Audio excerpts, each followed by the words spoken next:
तो आप में से कोई पिछले जो दो कक्षा हुई है उसके बारे में कुछ बताना चाहेंगे?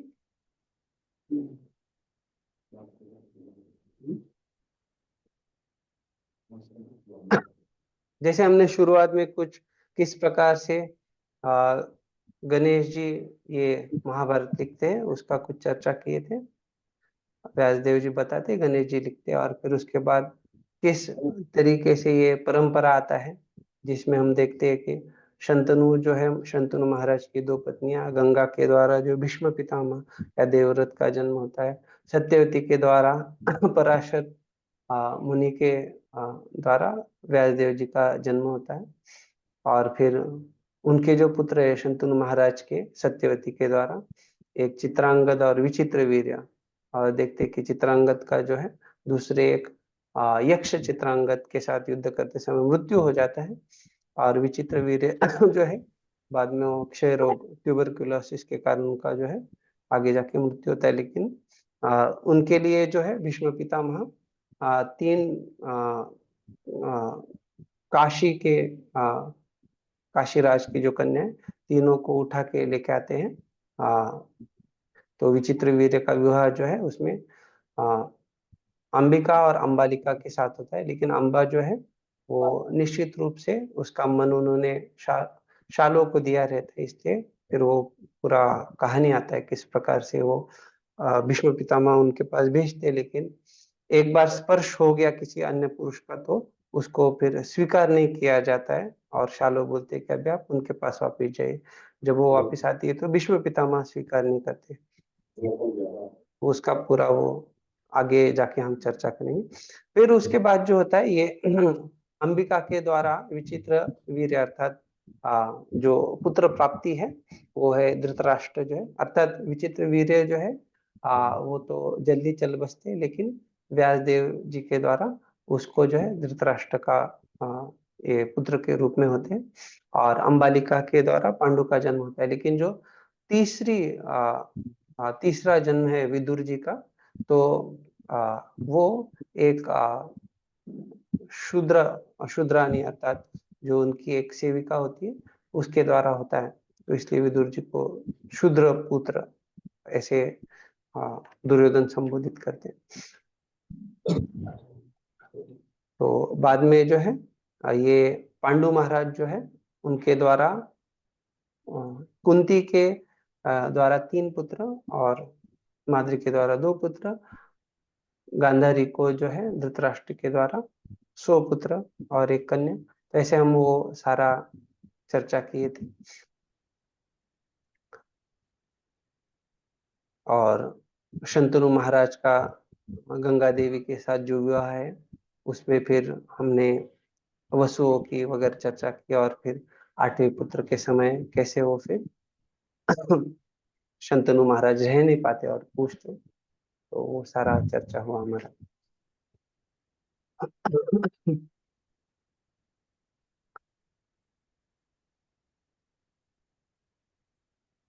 ये भगवत गीता जो है एक विशेष रूप से हम देखते हैं जब महाभारत का एक हिस्सा है जिसमें यहाँ पे अभी युद्ध का जो प्रसंग आता है, तो दोनों तरफ से सेनाएं एक साथ जुट गई है, और देखा जाए तो यहाँ लाखों करोड़ों लोग जो है अलग अलग जगह से आए हैं।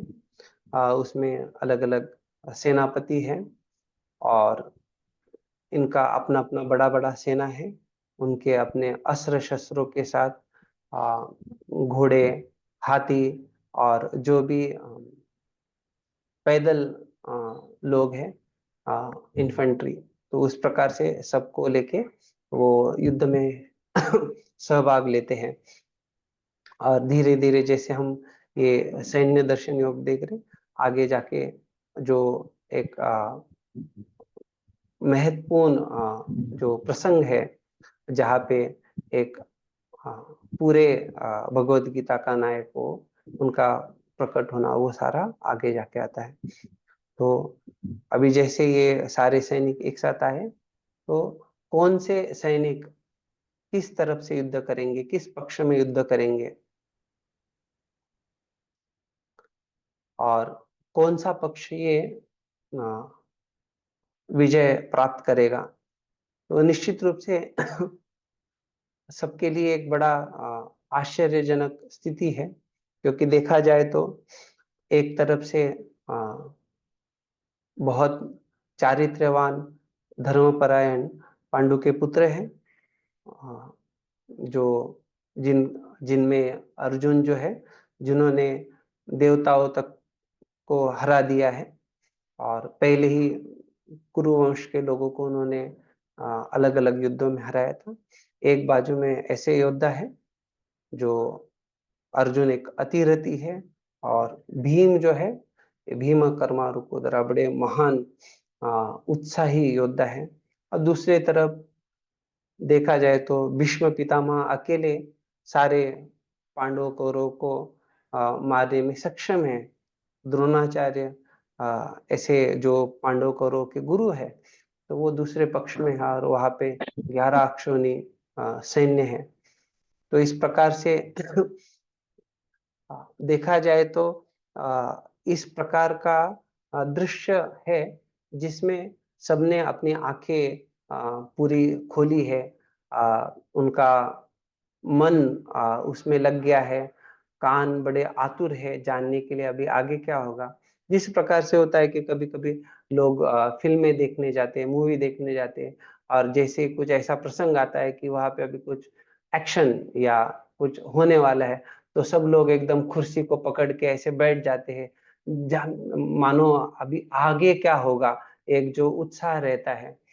तो ऐसा जो समय है, उस समय पे ये भगवत गीता का दिव्य ज्ञान जो है वो भगवान प्रदान करते, जो कि सारे लोग जो है इसको गंभीरता से स्वीकार करके अमृतत्व को प्राप्त कर सके। प्रभुपाद जी जो है हमें कृष्ण भगवान की जो दया भावना है उसके बारे में समझाते हैं। प्रभुपाद जी कहते हैं कि हमने ये बड़ा कठिन कार्य स्वीकार किया है कि लोगों को कृष्ण भावनामृत को स्वीकार करने के लिए, लेकिन निश्चित रूप से वो उनके लाभ के लिए है, उनको ही जीवन का परम लक्ष्य प्राप्त होगा। भगवान कृष्ण स्वयं जो है इस विज्ञान को सिखाने के लिए आते हैं, और भगवान कृष्ण जो है हमें ये भगवत गीता अर्पण करते हैं। उनका ये बहुत बड़ा दया भाव है, ये सोच के कि जैसे भगवान अवतरित होते हैं, लेकिन जब वो ये धरातल से चले जाएंगे, तो उनके आ, अंतर्भूत होने के बाद फिर लोगों को कैसे लाभ प्राप्त होगा।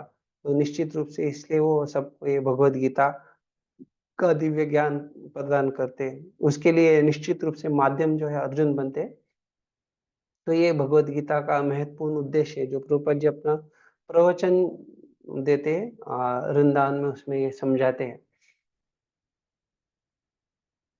श्रील प्रभुपाद जी जो है, जैसे हमने पिछली बार चर्चा कर रहे थे, पहले श्लोक से चर्चा करते समय कैसे पहले श्लोक में धृतराष्ट्र का जो एक मानसिकता है उसके बारे में उन्होंने स्पष्टता दिया गया है। कुछ भक्तों का ये सवाल था पिछली कक्षा में कि ये एक अक्षौनी अर्थात ये कितना सेना होता है। तो अगर किसी को लिख लेना है तो आप लिख सकते हैं। इसका पहले मैं श्लोक बोलूंगा, उसके बाद सेना का जो गिनती कैसे होता है और फिर कुल मिला के कैसा है वो बताऊंगा। तो इसका महाभारत के आदि पर्व जो दूसरा अध्याय, इसमें वर्णन आता है।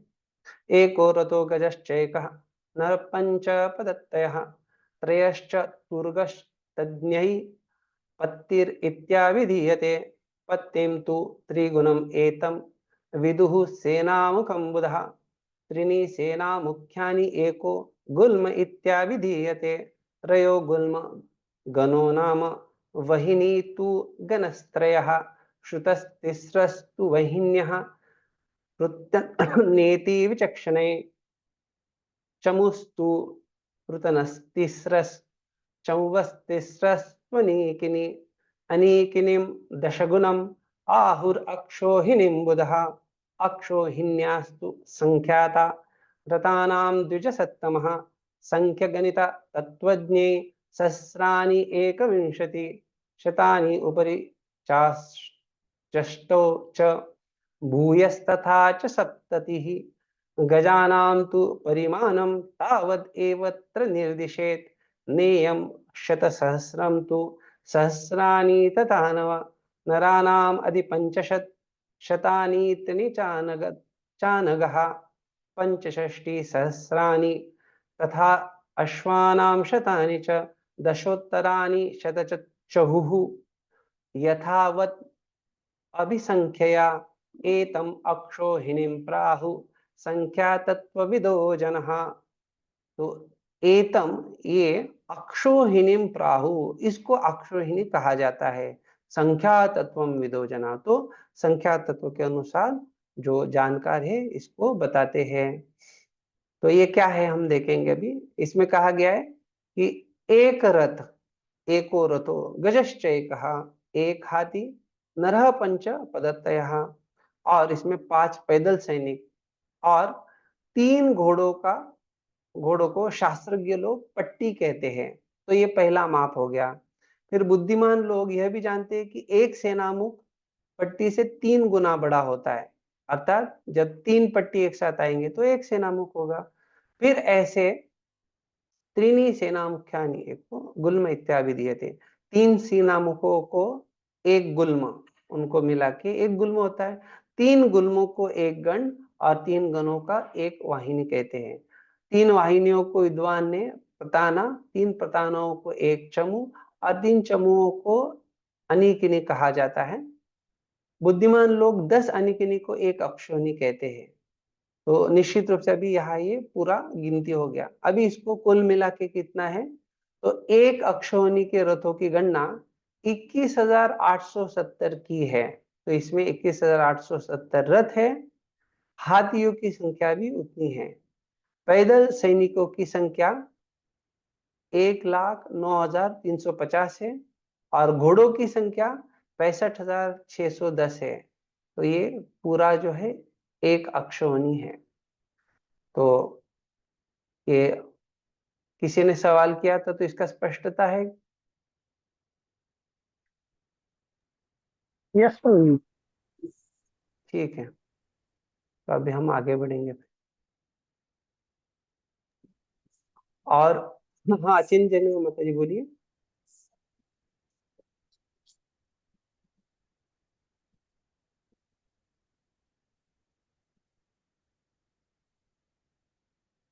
तो यहाँ पे पूछा जा रहा है कि पैदल कितने हैं। तो जैसे हमने आपको बताया कि ये जो कुल मिला के संख्या है, ये टोटल में रथों की और हाथियों की संख्या एक जैसी है, लेकिन पैदल जो है 1,09,350 ये पैदल लोगों की संख्या है और घोड़ों की संख्या 65,610। अचिन जानो माता जी, क्या बोल रहे हैं आप? आवाज नहीं आ रहा आपका। 1,03,50। ठीक है, हम आगे बढ़ेंगे फिर। हरे कृष्ण सुल्तान। हाँ बोलिए प्रजी। अभी पैदल वालों की कितनी संख्या है? 1,00,000। 9,350।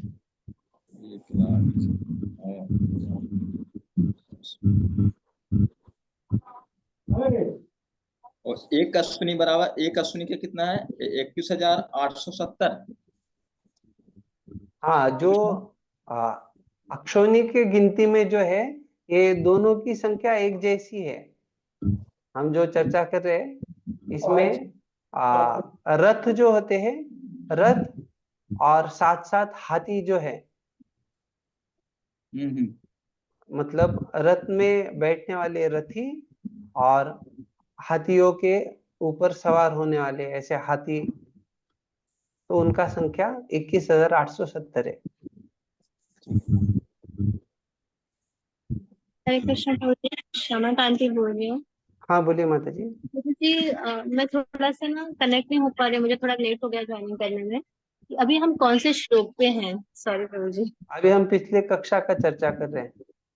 अच्छा, अपना पिछले का क्लास रिवाइज कर रहे हैं। आपको कुछ बताना है? चलाने वाला है।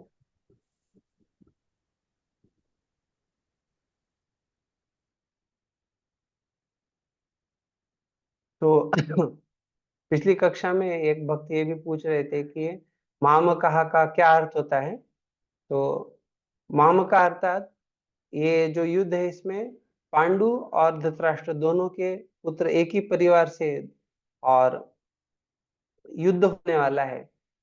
तो इसमें जो है धृतराष्ट्र का क्या सोच है ये जानना जरूरी है। तो इसलिए वो उसके पुत्रों को अपना बोल रहा है और पांडु के पुत्रों को जो है वो अलग दिखा रहा है। अर्थात ये जो राज्य है या विरासत जो है ये उसका सोचे उसको प्राप्त होना चाहिए या उसके पुत्रों को प्राप्त होना चाहिए। तो इसलिए जो है वो इस प्रकार से अपना और पराया इसका चर्चा कर रहा है। सामान्यतः जो है आ, ऐसा श्लोक आता है जिसमें कहा गया है अयम निज परो वेत्ति गन्नाम लघु चेतसाम उदार चरितानाम तु वसुधैव कुटुंबकम। तो सामान्यतः ये होता है कि जो संकुचित चेतना वाले लोग हैं वो निश्चित रूप से ऐसे अपना पराया का बात करते हैं, लेकिन जो उदार चरित्र वाले जिनका हृदय बड़ा है उनके लिए संपूर्ण विश्व ही वसुधैव कुटुंबकम, उनके लिए वो परिवार हो जाता है। और किसी ने ये भी सवाल किया था कि किस प्रकार से धृतराष्ट्र भयभीत क्यों है। तो प्रभुपाद जी ये तात्पर्य में बताते हैं कि क्योंकि अभी ये जो युद्ध लड़ा जा रहा है ये कुरुक्षेत्र के युद्ध भूमि पे होने वाला है और कुरुक्षेत्र ये जो है पुण्य भूमि है और यहाँ पे पांडव लोग जो है ये पुण्यात्मा है, धर्मपरायण है और निश्चित उसके कारण से इस युद्ध का परिणाम जो है ये पांडवों की तरफ से हो सकता है। तो अर्थात मतलब उसका ये सोचे कि ये पवित्र स्थान के कारण वो परिणाम जो है वो उसकी इच्छा के।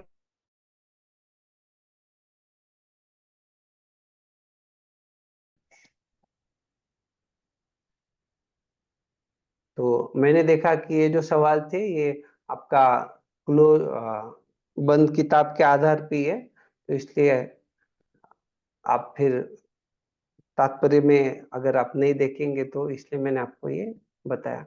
और भी एक सवाल था कि कैसे संजय जो है ये कुरुक्षेत्र युद्ध को किस प्रकार से देख पाए, तो उसका भी हमने चर्चा किया था। अगर कुछ उसमें भी आपको संदेह तो पूछ सकते हैं।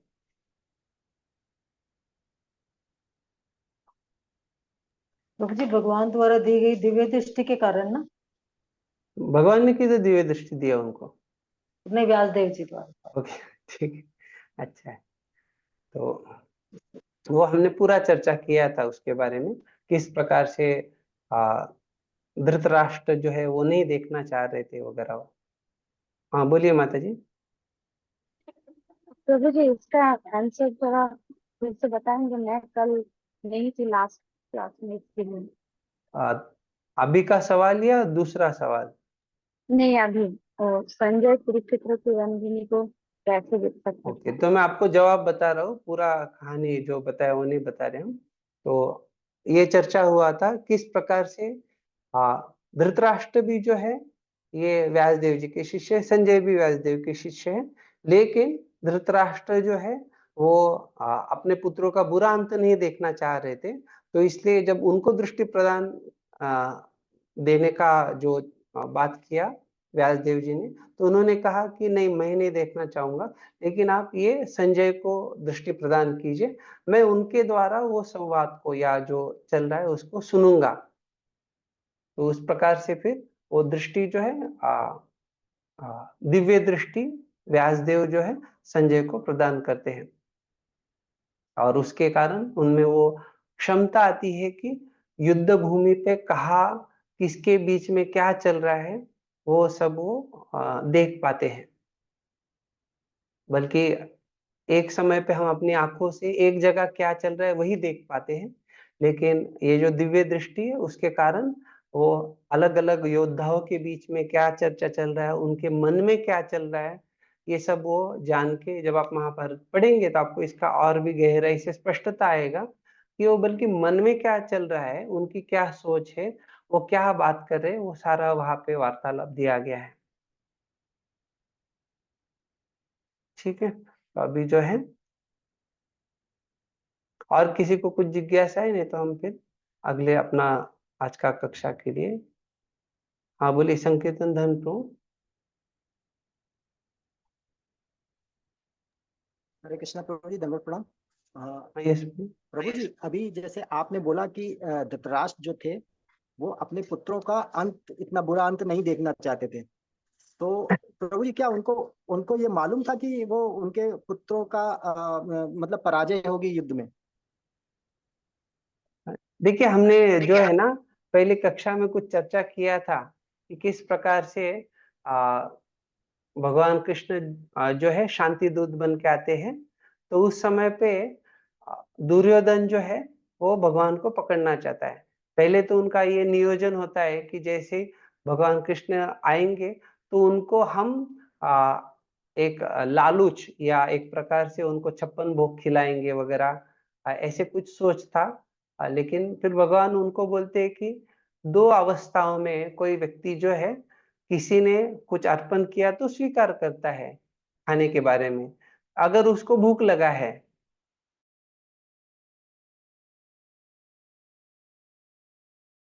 प्रेममय संबंध है। तो उन्होंने कहा कि ना मुझे भूख लगा है, ना मुझे, ना आप मुझसे प्रेम करते हो, बल्कि आप तो मेरे जो भी भक्त है उनके साथ आपका द्वेष है। तो इसलिए भगवान जो है विदुर घर जाए और वहां जाके जो है केलों के जो छिलके हैं उनको खाते हैं, अर्थात या सूखी रोटी खाना पसंद करेंगे या दुर्योधन के 56 भोग खाने से। और जब ऐसा प्रसंग आता है कि दुर्योधन को लगता है कि नहीं, हमें किसी ना किसी प्रकार से इनको बंदी बना लेना चाहिए, तो वो जो नियोजन होता है उसमें वो सारा व्यवस्था करते हैं कि किस प्रकार से एक जाली डाला जाएगा कृष्ण के ऊपर, और फिर सारे बाजू से महल में सब जगह से सैनिक लोग एक घिराव या सब दिशा से आ जाएंगे और इनको पकड़ लेंगे इस प्रकार से। और अगर कृष्ण को पकड़ लेंगे तो पांडव लोगों को तो हम बहुत आसानी से हरा देंगे। इस प्रकार का दुर्योधन का सोच था। और जब ये वार्ता जो है सात्यकी के द्वारा भगवान को बताया जाता है, भगवान आसन पे बैठे और सात्यकी उनके बाजू में रहते हैं, तो उस समय पे जब वो बताते हैं तो भगवान हंस पड़ते हैं। और जब वो ये ऐसे दुर्योधन कुछ बचपना सोचता है तो उनके अलग अलग अंगों से बलराम जी, अर्जुन सब प्रकट हो जाते हैं। और जब ये विशेष रूप जो है भगवान का, विश्व रूप जो है आ, ये देखा जाता है अन्य लोगों के द्वारा, जैसे भीष्म पितामह, द्रोणाचार्य, सारे उपस्थित लोग जो है वो देख पाते हैं। लेकिन वहां पे क्योंकि धृतराष्ट्र जो है वो अंधा है और वो आध्यात्मिक दृष्टिकोण से भी अंधा है, हमने चर्चा किया था। तो उस समय पे जो है उसका अंधा होने के कारण उसको भगवान को देख नहीं पाते, तो वो विनती करते कि कृपया मुझे आप जो है वो दृष्टि प्रदान कीजिए। तो भगवान उनको दृष्टि प्रदान करते हैं और वो भगवान के उस रूप को देखते हैं और उनको सब समझ में आ जाता है ये कोई साधारण व्यक्ति नहीं है, उनको समझता है कि ये भगवान है स्वयं। और फिर वो भगवान को ये भी कहते हैं कि मुझे अभी दृष्टि नहीं रखना है, अर्थात मैंने आपको देखा, अभी मुझको बाकी संसारिक कुछ चीजें देखना नहीं है। लेकिन फिर भी उनका जो आसक्ति है उसके कारण वो युद्ध को रुकाते नहीं या अपने पुत्र को परावृत्त नहीं करते। हाँ, राम नाम प्रिया माता जी। जी, दंडवत प्रणाम। हाँ माता जी। हरे कृष्णा।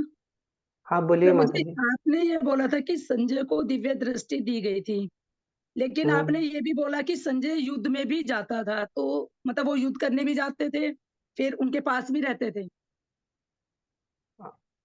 मैं आपको ये नहीं बताया कि वो हमेशा उनके पास बैठे रहते थे और युद्ध के लिए दूसरे रूप में जाते थे, ऐसे नहीं बताया। मैंने ये बताया कि जैसे 10वें दिन का युद्ध हो गया, भीष्म पितामह गिर गए, तो उस समय वो वापस आ जाते हैं, तो वो जो सारा वृत्तांत बताते हैं।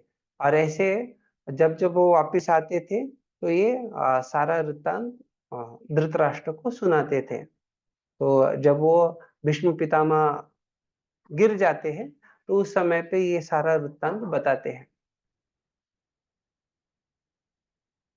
आपको समझ में थैंक आया यू माता जी? जी प्रभु जी, थैंक यू प्रभु जी। और वो जब हम दिव्य दृष्टि का बात कर रहे हैं तो आपको ये स्पष्टता होना चाहिए कि उन्होंने वो सारी चीजें उस समय भी देखी है जब युद्ध चल रहा है, और वो जब चाहे, क्योंकि उनको वो व्यासदेव जी का कृपा है, तो जब धृतराष्ट्र के पास बैठे हैं वो सारे प्रसंगों को वापस देख भी सकते हो। जो हुआ है पहले भी उन्होंने सब देखा है और बाद में भी देख सकते हैं। लेकिन ये जब तक व्यासदेव जी चाहते हैं तब तक उनके पास वो दृष्टि रहेगा। बाद में जब 18वां दिन होता है तो उसके बाद वो दृष्टि चला जाता है उनका। थैंक यू प्रभु जी।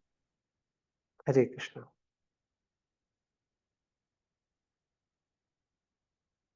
तो अभी जो है हम पिछले कक्षा में ये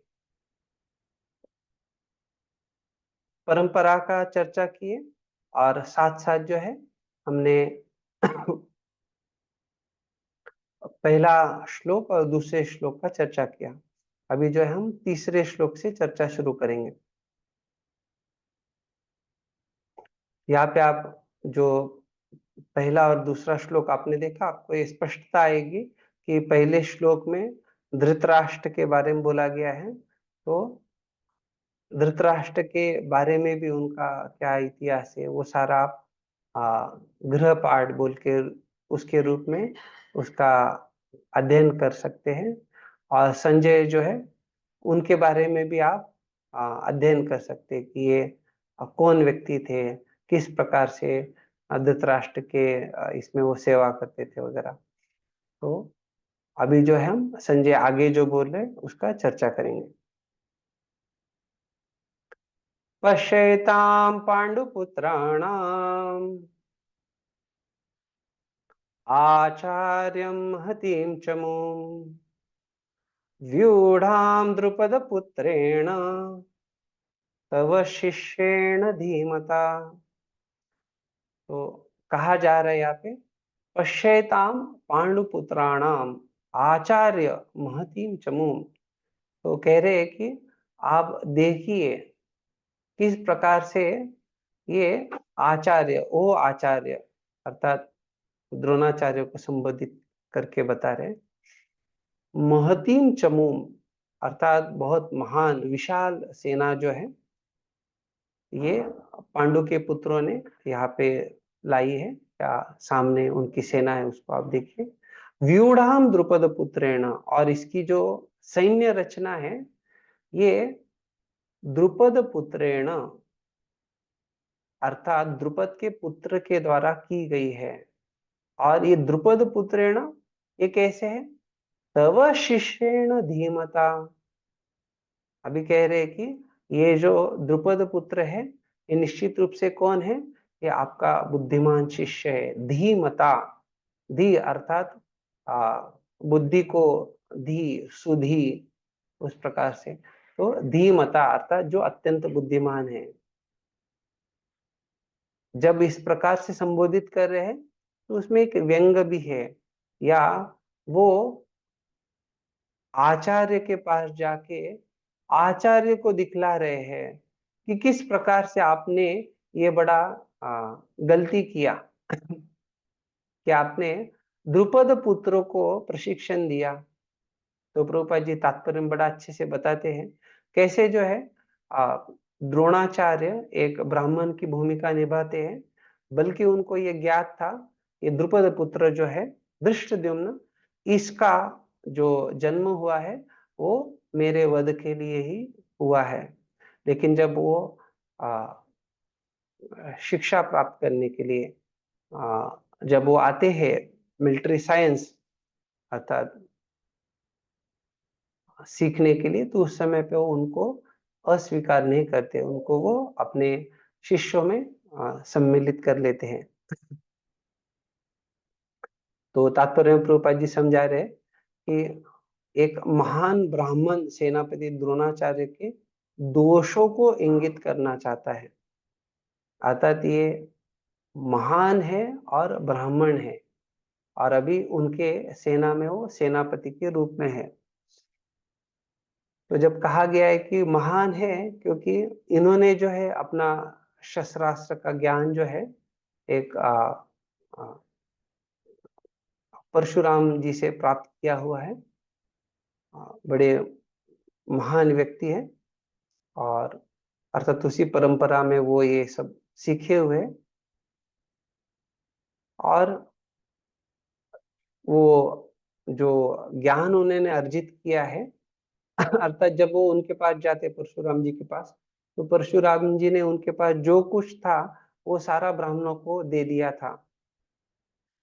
उन्होंने जो कुछ क्षत्रियों को मार के प्राप्त किया था उन सारा कश्यप मुनि और ब्राह्मणों को अर्पण कर दिया। फिर रहा कि अभी ये तो उनके पास गए थे याचना के लिए, तो उन्होंने कहा कि मेरे पास जो है मेरा शरीर है और ये जो विद्या है, तो आपको मैं क्या दे सकता हूँ। तो उन्होंने फिर ये जो शस्त्रास्त्र की विद्या है वो परशुराम जी से अर्जित की। तो हम देखते हैं ऐसे ये बड़े महान ब्राह्मण हैं और अभी वो सेनापति के रूप में कार्यरत है। वो दुर्योधन के गुरु होने के बावजूद, गुरु है फिर भी दुर्योधन जो है अभी उनको, उन्होंने क्या गलती की उसको जो लग रहा है कि उनके द्वारा ये गलती हुआ, ये दिखाने के लिए जा रहे हैं। तो जब कहा गया द्रुपद पुत्रेण, ये द्रुपद राजा ये द्रोणाचार्य और द्रुपद ये दोनों बचपन में एक ही गुरुकुल में पढ़ाई करते थे और साथ साथ पढ़ाई करते करते उनका बहुत अच्छा निकटता, बहुत अच्छा संबंध था। और उस संबंध के कारण बातों बातों में द्रुपद ने अपने दोस्त को द्रोण को बोल दिया था कि मैं जो है आपको मेरा आधा राज्य दूंगा। तो बाद में जब दोनों गुरुकुल से बाहर आए तो एक बार ऐसा प्रसंग आता है कि जिस समय पे द्रोणाचार्य का जो पुत्र है वो अश्वत्थामा, उसको बाकी अन्य जो उसके सखा है, मित्र है,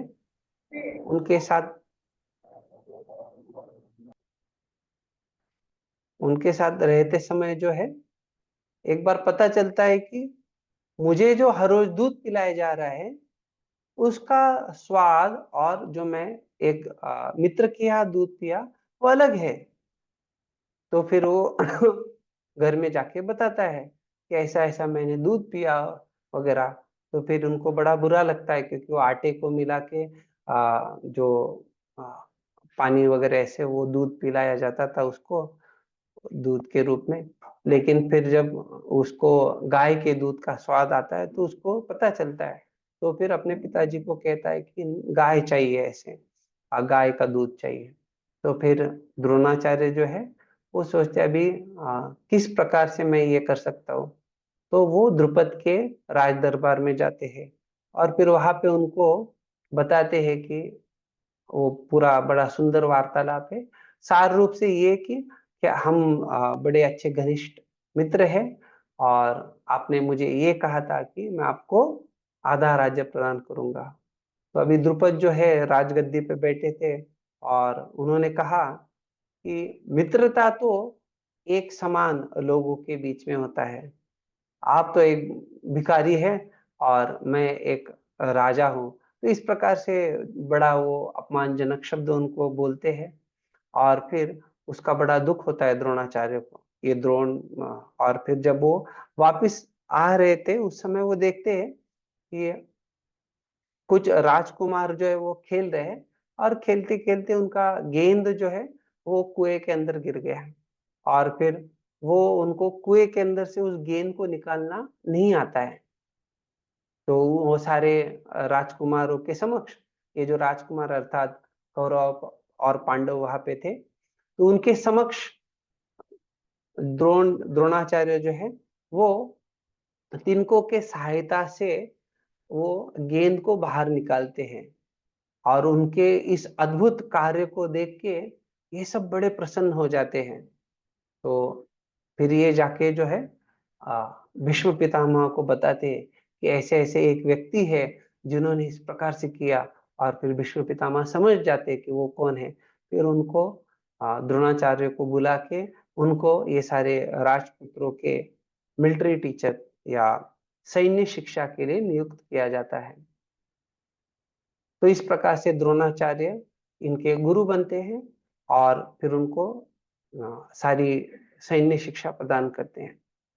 अभी जब ऐसा प्रसंग आता है, उसमें बहुत सारे सुंदर सुंदर प्रसंग आते हैं, लेकिन अभी हमारा ये जो चर्चा है उसके अनुसार जब प्रशिक्षण पूरा हो जाता है तो उसके बाद द्रोणाचार्य जो है इनको कौरव और पांडव जो है वो पूछते हैं कि हम आपको क्या गुरु दक्षिणा प्रदान करें।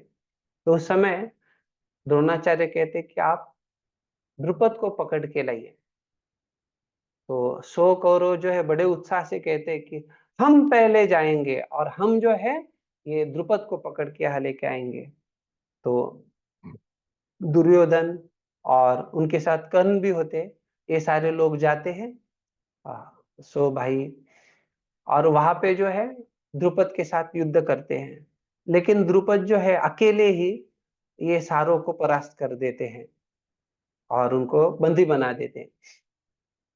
अभी जब देखा जाता है कि ये वापिस नहीं आए तो निश्चित रूप से फिर द्रोणाचार्य जो है ये पांडवों को अनुमति देते हैं कि आप अभी जाके द्रुपद को पकड़ के लाइए। तो क्योंकि भीम और अर्जुन जो है ये बड़े शुरू से बड़े महान व्यक्तिमत्व है। बड़े अर्जुन जो है विशेष धनुर्धरी है और भीम बड़े शक्तिशाली है।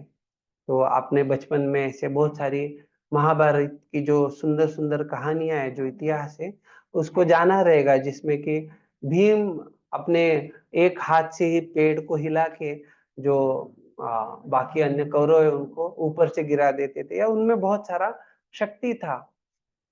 तो ऐसे भीम और अर्जुन और अन्य भी उनके भाई भी उनके साथ जाते हैं। तो ये दोनों बड़े पराक्रम से द्रुपद को पकड़ के लेके आते हैं।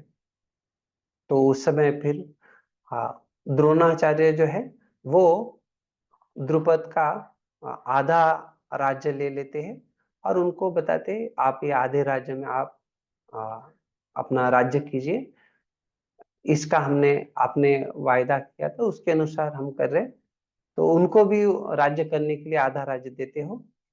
और फिर ये जो अपमान होता है इससे द्रुपद को बहुत खराब लगता है। तो उसने पांडवों के साथ युद्ध करते समय अर्जुन को देखा, किस प्रकार से ये अद्वितीय इसके जैसा धनुर्धर उन्होंने कभी देखा नहीं था। तो उनको लगता है कि मुझे निश्चित रूप से मेरा इसको जमाई बना लेना चाहिए। तो इसलिए फिर वो इस प्रकार से यज्ञ करते हैं जिसमें उनको पुत्री प्राप्त हो, जिसका वो अर्जुन के साथ युद्ध अर्जुन के साथ वो शादी लगाए या अर्जुन को वो जमाई बना सके। और दूसरा पुत्र को भी वो प्राप्त कराते हैं जो द्रोणाचार्य के वध का मृत्यु का कारण बने। तो इस प्रकार से उस यज्ञ के द्वारा ये द्रौपदी का और धृष्टद्युम्न का जन्म होता है। तो यहाँ पे जब द्रुपद पुत्र ने कहा गया है तो ये सबको ज्ञात था कि धृष्टद्युम्न का जन्म जो है ये द्रोणाचार्य के मृत्यु के लिए, उनके वध के लिए हुआ है। तो अभी वो सारा इतिहास द्रोणाचार्य के समक्ष आ जाए, इस प्रकार से ये जो राजनीतिज्ञ दुर्योधन है इस प्रकार से यह प्रस्तुत कर रहा है।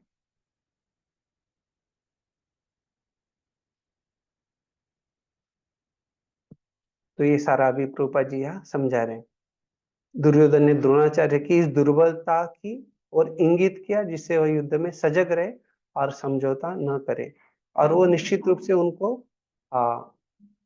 क्रोध बढ़ाना चाह रहा था, क्योंकि पांडव जो है उनका आदर्श आचरण, आदर्श व्यवहार के कारण, और पांडव में विशेष रूप से अर्जुन ने जो है ये अपने गुरु द्रोणाचार्य का हृदय जीत लिया था। लेकिन अभी उन्होंने किसी भी प्रकार से कोई कमी नहीं रखना चाहिए युद्ध करते समय, और अपना जो स्नेह है उसको छोड़ देना चाहिए। इसलिए दुर्योधन जो है उनको उद्युत कर रहे, उनको एक प्रकार से प्रेरणा दे रहे गुस्सा आने के लिए, जो कि वो पांडवों को मारे या पांडवों के प्रति कोई दया भाव न रखे। तो यह कह रहे, अपने प्रिय शिष्य पांडव के प्रति युद्ध में उदारता न दिखा बैठे। विशेष रूप से अर्जुन उसका अत्यंत प्रिय एवं तेजस्वी शिष्य था। दुर्योधन ने यह भी चेतावनी दी कि युद्ध में इस प्रकार की उदारता से हार हो सकती है। तो हम यहाँ से आगे बढ़ेंगे। आपको बीच में अगर कुछ लगा जिज्ञासा है आप पूछ सकते हैं।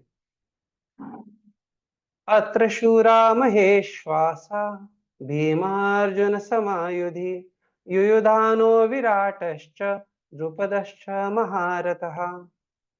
तो कह रहे इस सेना में भीम तथा अर्जुन के समान युद्ध करने वाले अनेक वीर धनुर्धर है, यथा महारथी युयुधान, विराट तथा द्रुपद। तो अभी जैसे ही इस श्लोक में आप देखेंगे महाईशु आसहा, महेश आसा जो महान धनुर्धर है, तभी वो बता रहे भीम और अर्जुन के समान ऐसे महान योद्धा। तो ये क्यों बतलाया जा रहा है? क्योंकि उसको जो बड़ा डर है युद्ध में, ये भीम और अर्जुन के कारण है। और उसकी ये सोच है कि भीम को जो है मेरा जो गदा युद्ध है उसमें कुशलता, उससे मैं भीम के साथ निपट लूंगा, और अर्जुन को जो है कर्ण निश्चित रूप से मार डालेगा। तो इस प्रकार से हम युद्ध में निश्चित रूप से विजयी होने वाले हैं।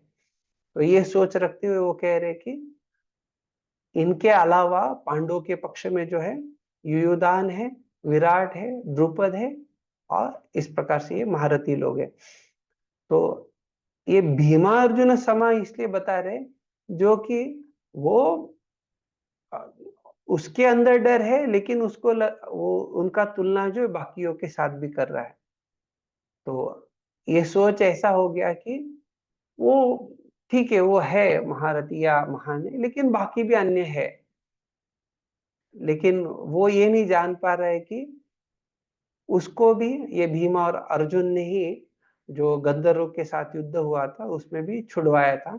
ऐसे अलग अलग प्रसंग में जो है ये देखा जाता है कि भीम और अर्जुन जो है ये बहुत महान योद्धा है, लेकिन फिर भी वो जो है बता रहे इनके समान बहुत सारे हैं। यद्यपि युद्ध कला में द्रोणाचार्य की महान शक्ति के समक्ष धृष्टद्युम्न महत्वपूर्ण बाधक नहीं था, किंतु ऐसे अनेक योद्धा थे जिनसे भय था। दुर्योधन इन्हें विजय पथ में अत्यंत बाधक बताता है, क्योंकि इनमें से प्रत्येक योद्धा भीम तथा अर्जुन के समान दुर्जय था। उसे भीम तथा अर्जुन के बल का ज्ञान था, इसलिए वह अन्यों की तुलना इन दोनों से करता है। तो निश्चित रूप से बाकी भी बड़े महान योद्धा है, और इसलिए वो उनके साथ भीम और अर्जुन के साथ तुलना कर रहा है।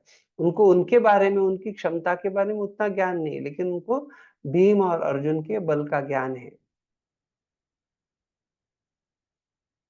और विशेष रूप से देखा जाए तो अगर हम महाभारत के सारे प्रसंग देखते हैं तो अर्जुन जो है एक अतिरथी, वो पांडवों के पक्ष में है, और जो कौरव के पक्ष में जो है भीष्म पितामह है।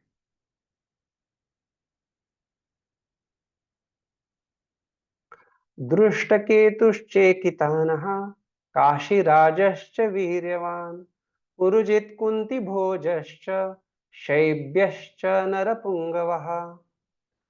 इनके साथ ही दृष्टकेतु, चेकितान, काशीराज, पुरुजित, कुंती भोज तथा शैब्य जैसे महान शक्तिशाली योद्धा भी है। तो अभी कुंती भोज जो है ये कुंती के जो पिताश्री है उनका नाम है। और ऐसे ये सारे जब हम देखेंगे कैसे उनका पांडवों के साथ कैसा ना कैसे संबंध आता है, वो ये संबंध होने के कारण ये जो है पांडवों के पक्ष में आते हैं। युधामन्युश्च विक्रांत उत्तमौजाश्च वीर्यवान सौभद्रो द्रौपदेयाश्च सर्व एव महारथः। पराक्रमी युधामन्यु, अत्यंत शक्तिशाली उत्तमौजा, सुभद्रा का पुत्र तथा द्रौपदी के पुत्र, ये सभी महारथी है। तो यहाँ पे देखा जा सकता है, ये जो बताया गया है कि युधामन्युश्च विक्रांत उत्तमौजाश्च वीर्यवान, तो अभी ये जो है ये पांचाल राज्य से जो योद्धा है महान पराक्रमी, उनके बारे में बोल रहे।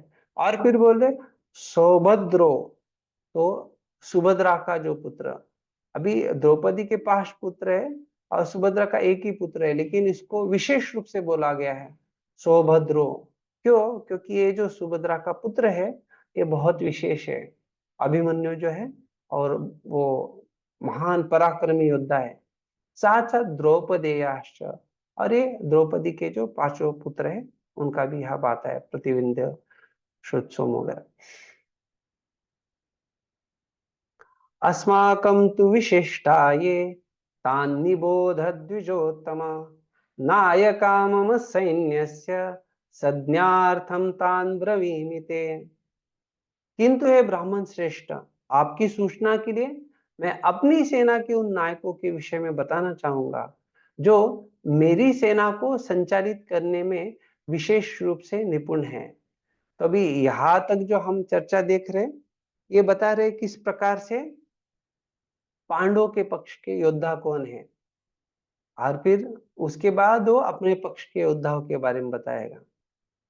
लेकिन जब हम देखते हैं कि यहाँ पे दुर्योधन का जो विचार है राजनीतिज्ञ, तो उन्होंने धृष्टद्युम्न जो है उसका नाम स्पष्ट रूप से द्रोणाचार्य को बोल सकते थे, लेकिन उन्होंने धृष्टद्युम्न नहीं कहा। क्या बोला उन्होंने? द्रुपद पुत्रेण। तो ये स्पष्टता दिखा रहा है कि कैसे उसको द्रुपद के संबंध में द्रोणाचार्य के अंदर जो एक शत्रुत्व भाव है वो जागृत होना चाहिए।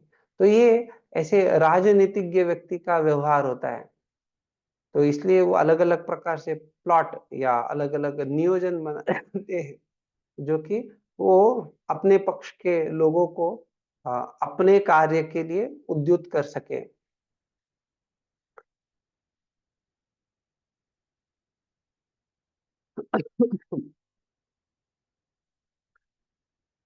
जिस प्रकार से यहाँ द्रुपद का नाम लेने से द्रोण एक प्रकार से गुस्सा हो सकते, क्रोधित हो सकते, तो भीम और अर्जुन जो है इनके प्रति उसका पहले से ही एक क्रोध है, और उनको वो एक शक्तिशाली शत्रु के रूप में देखता है।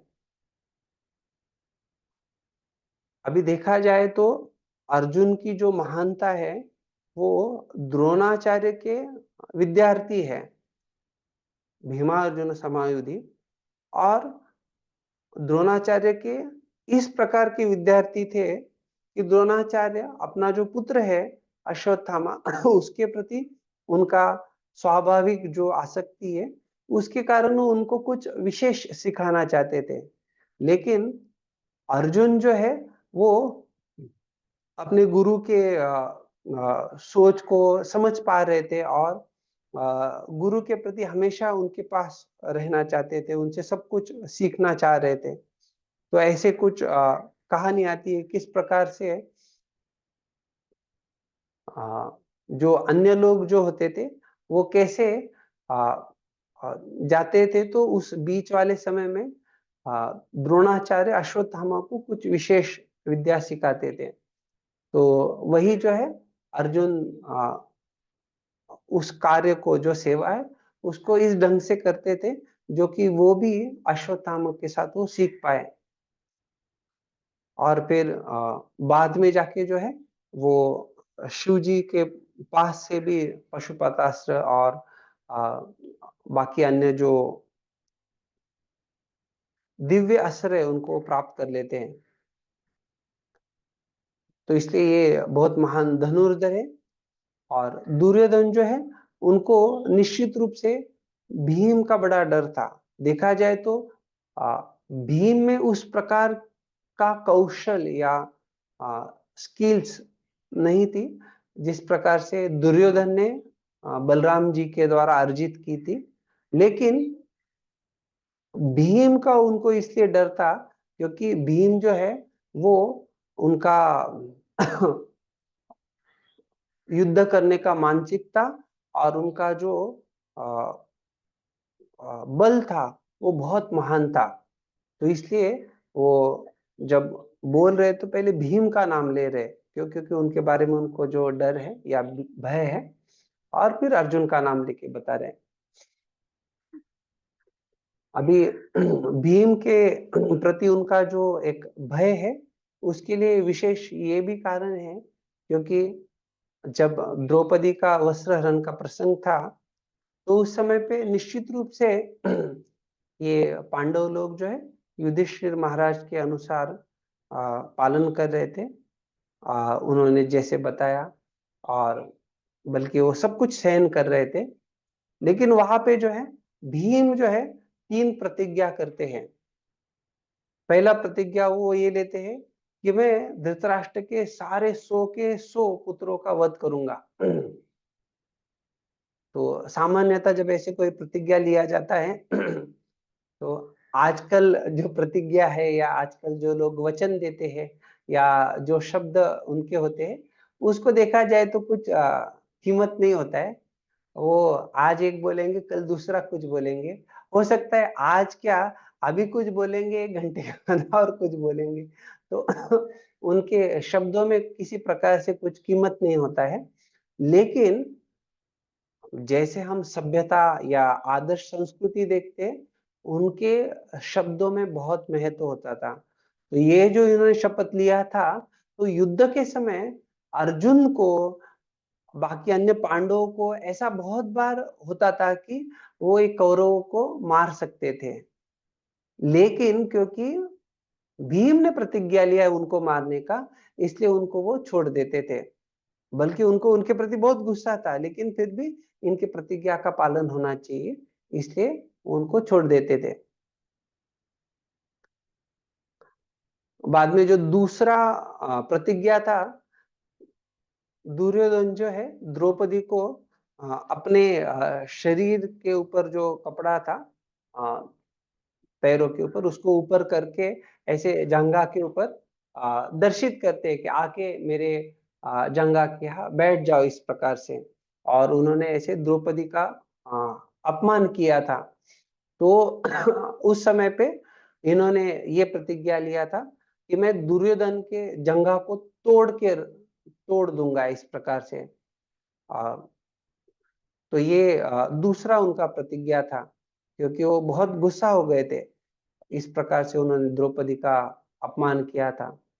और जब वो पूरा वो द्यूत क्रीड़ा हो जाता है और फिर वो हार के वनवास जाते हैं तो उस समय पे पूरा वनवास के 13 साल भीम जो है ऐसे जल रहा था और वो राह देख रहा था किस प्रकार से मैं ये कौरव पक्ष के लोगों को कौरव को नाश करूं। और फिर उन्होंने तीसरा ये प्रतिज्ञा लिया था कि जिस हाथ से, अर्थात जो दुशासन जो थे, द्रौपदी जब एक वस्त्रा स्थिति में थी उसके ऋतु के अवस्था में, तो उसकी इस अवस्था में ऋतु चल रहा था और एक वस्त्रा थी, ऐसे अवस्था में उसने उसके बालों को पकड़ के उसको घसीट के लेके आए थे। अर्थात पहले जो है उन्होंने एक सामान्य सेवक को भेजा था और फिर द्रौपदी जब उनको सवाल करती है तो उस समय पे वो सेवक जाके उनको वापस पूछता है।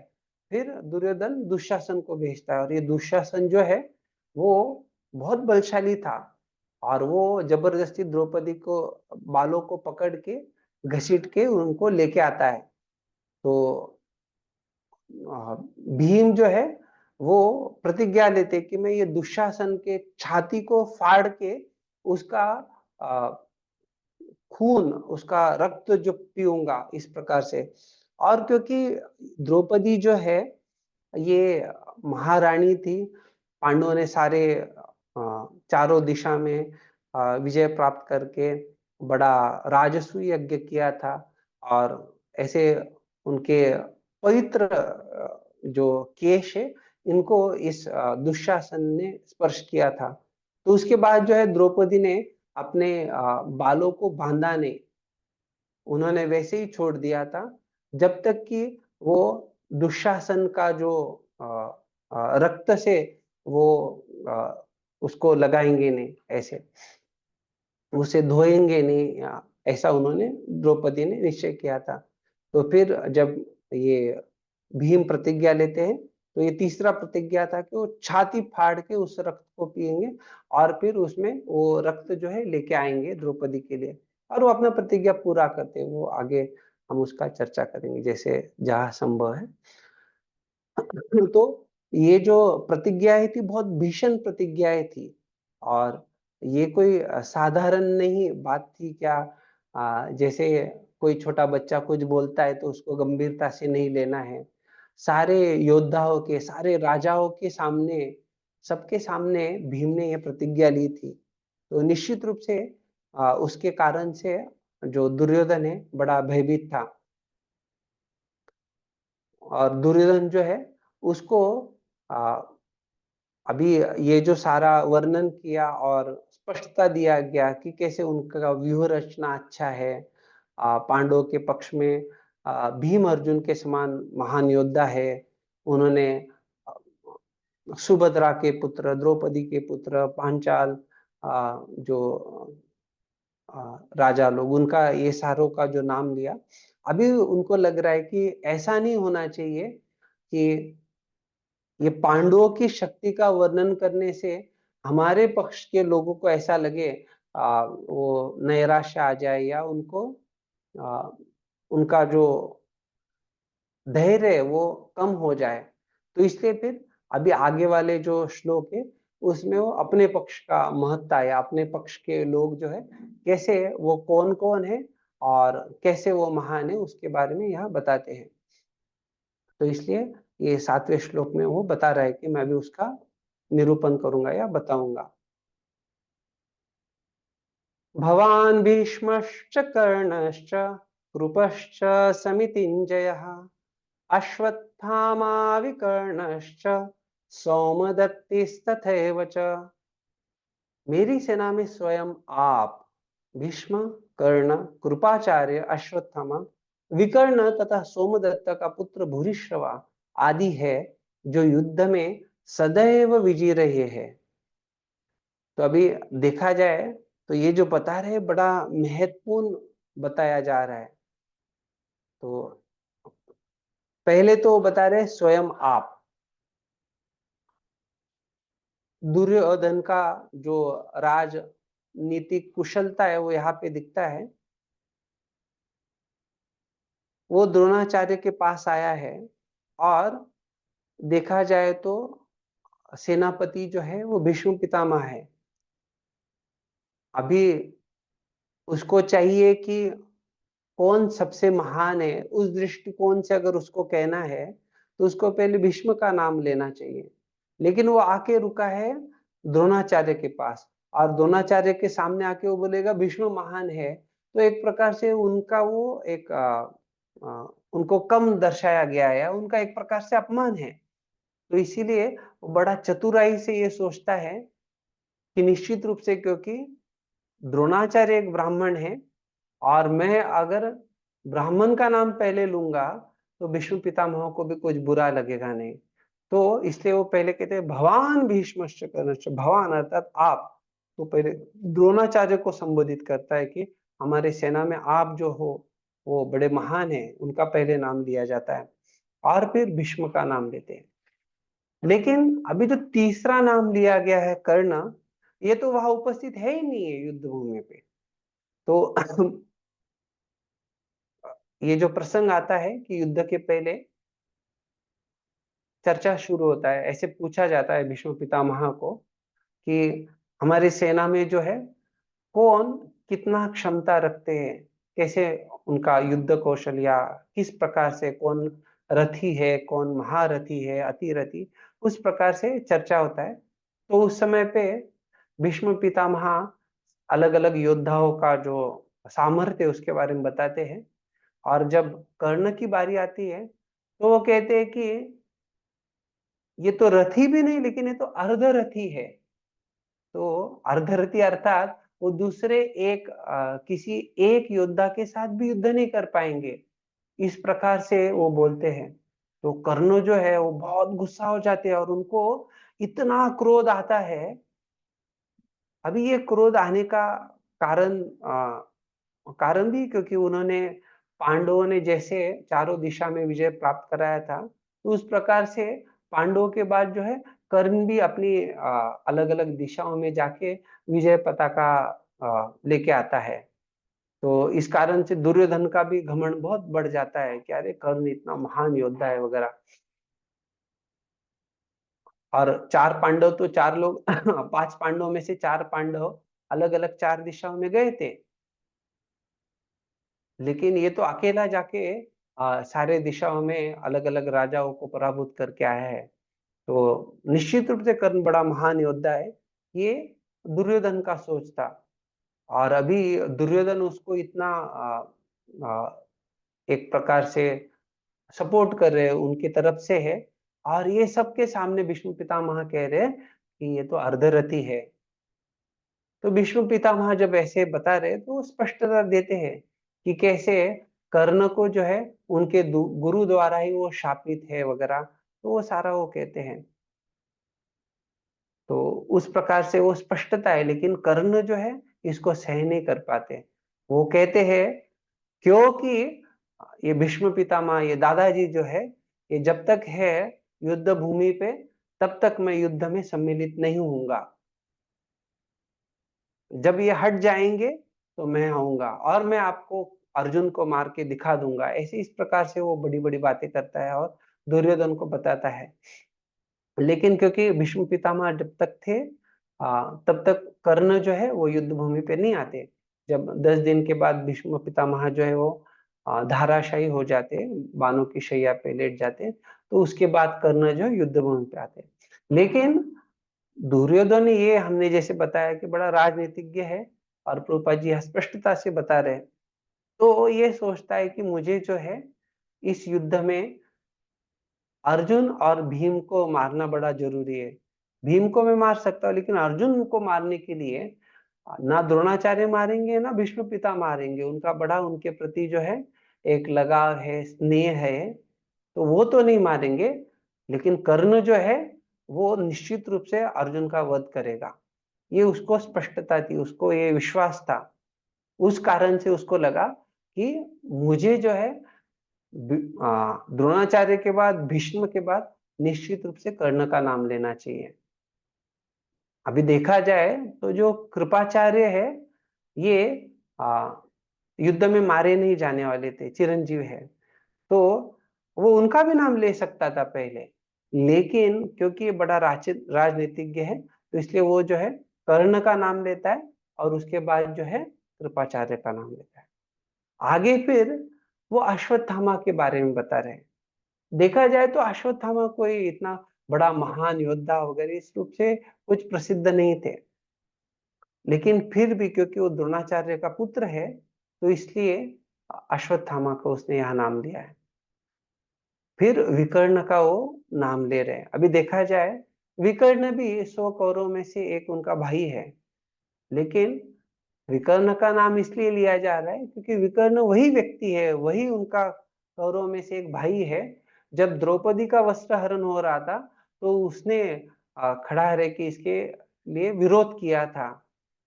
तो क्योंकि उसने उस समय विरोध किया था तो अभी ये वापस ऐसा नहीं होना चाहिए कि वो पांडवों के पक्ष में चले जाए या कुछ युद्ध में सक्रिय रूप से सहभाग न ले। तो ये सारा सोच के उन्होंने जो है विकर्ण का नाम लिया है। और सौमदत्ती जो है ये निश्चित रूप से महान योद्धा है, जो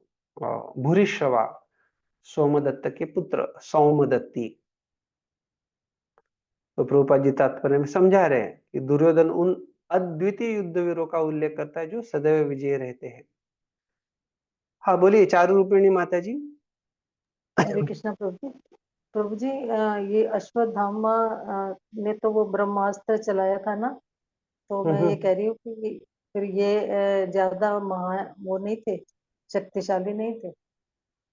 उनको उनके पिताजी के द्वारा अस्त्र शस्त्र प्राप्त हुए थे, लेकिन जैसे बाकी अन्य योद्धा है जो युद्ध करने में निपुण थे, प्रसिद्ध थे, वैसे ये प्रसिद्ध नहीं थे एक महान योद्धा के रूप में।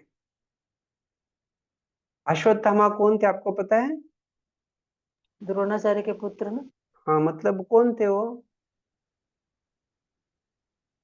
सेनापति बने थे ना वहां पे कौरवों की सेना में, उनके मित्र बने थे दुर्योधन के। द्रोणाचार्य एक ब्राह्मण है और अश्वत्थामा उनके पुत्र ब्राह्मण ही है, और उनको ब्राह्मणों का जो भी है उसके प्रकार से उनका जीवन है। लेकिन बाकी अन्य जो क्षत्रिय है वो क्षत्रिय अपना क्षात्र धर्म के अनुसार युद्ध करेंगे वगैरह, वहां पे वो देखने को मिलेगा कि हाँ ये महान योद्धा है ऐसे। जी समझ रहे हैं? जी समझ। अर्जुन के साथ जब विराट के युद्ध में अश्वत्थामा को अर्जुन ने परास्त कर दिया था, तो इसलिए ऐसे कुछ उस दृष्टिकोण से वो कुछ प्रसिद्ध योद्धा नहीं है ऐसे बताया। मतलब क्योंकि वो ब्राह्मण है तो उनका जो मेन जो है वो युद्ध करना नहीं था ना। हाँ वो अस्त्र शस्त्र सब सीखे हैं, ये नहीं बता रहे कि उनको कुछ आता नहीं है, ऐसा नहीं बोला जा रहा है। लेकिन जब इनको इनके इसमें गिनती किया गया है, द्रोणाचार्य, भीष्म, कृपाचार्य, इनके साथ गिनती किया गया, तो उसके पीछे कारण है ये बताया जा रहा है। जी ठीक, थैंक यू। हाँ बोलिए अरुण सिंह जी।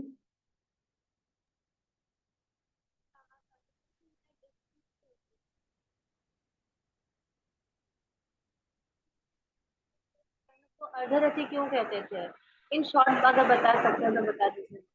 आपका सवाल सुनने को नहीं आया मुझे, आप बताएंगे वापस? आपने कुछ बोला ना, कर्ण को अर्धरथी कहा है यहाँ पे, उसका हाँ हाँ एक्सप्लेन।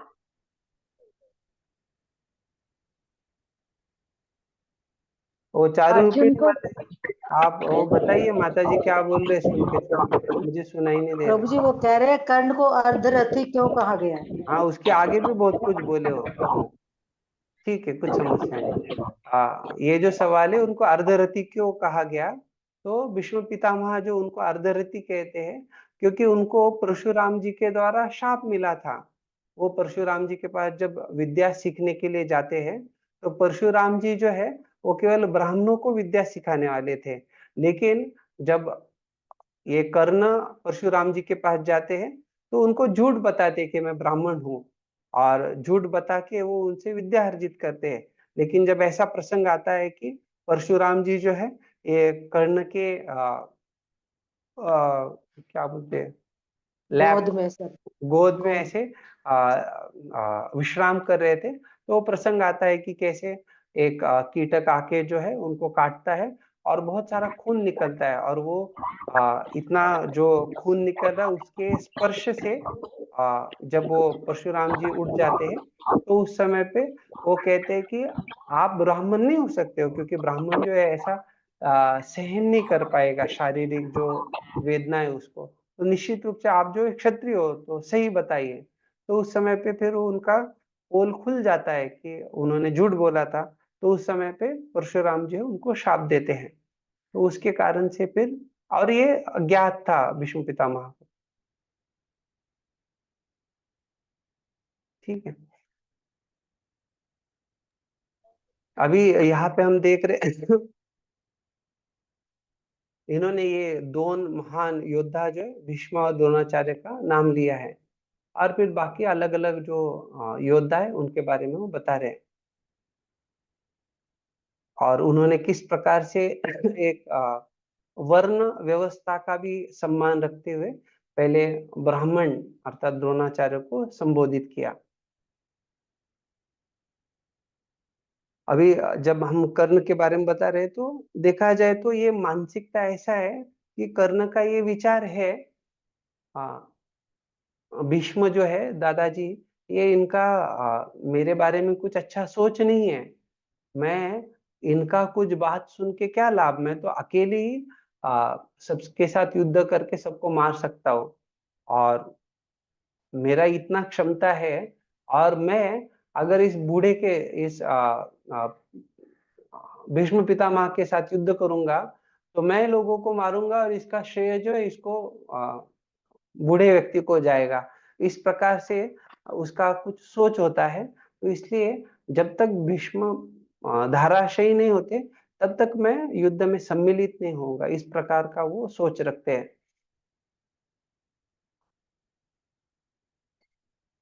अभी जैसे हमने विकर्ण के बारे में भी कुछ चर्चा किया, तो ये हमें स्पष्टता होना चाहिए कि दुर्योधन जो भी यहाँ बोल रहा है उसपे उसका कुछ ना कुछ राजनीतिक हेतु है।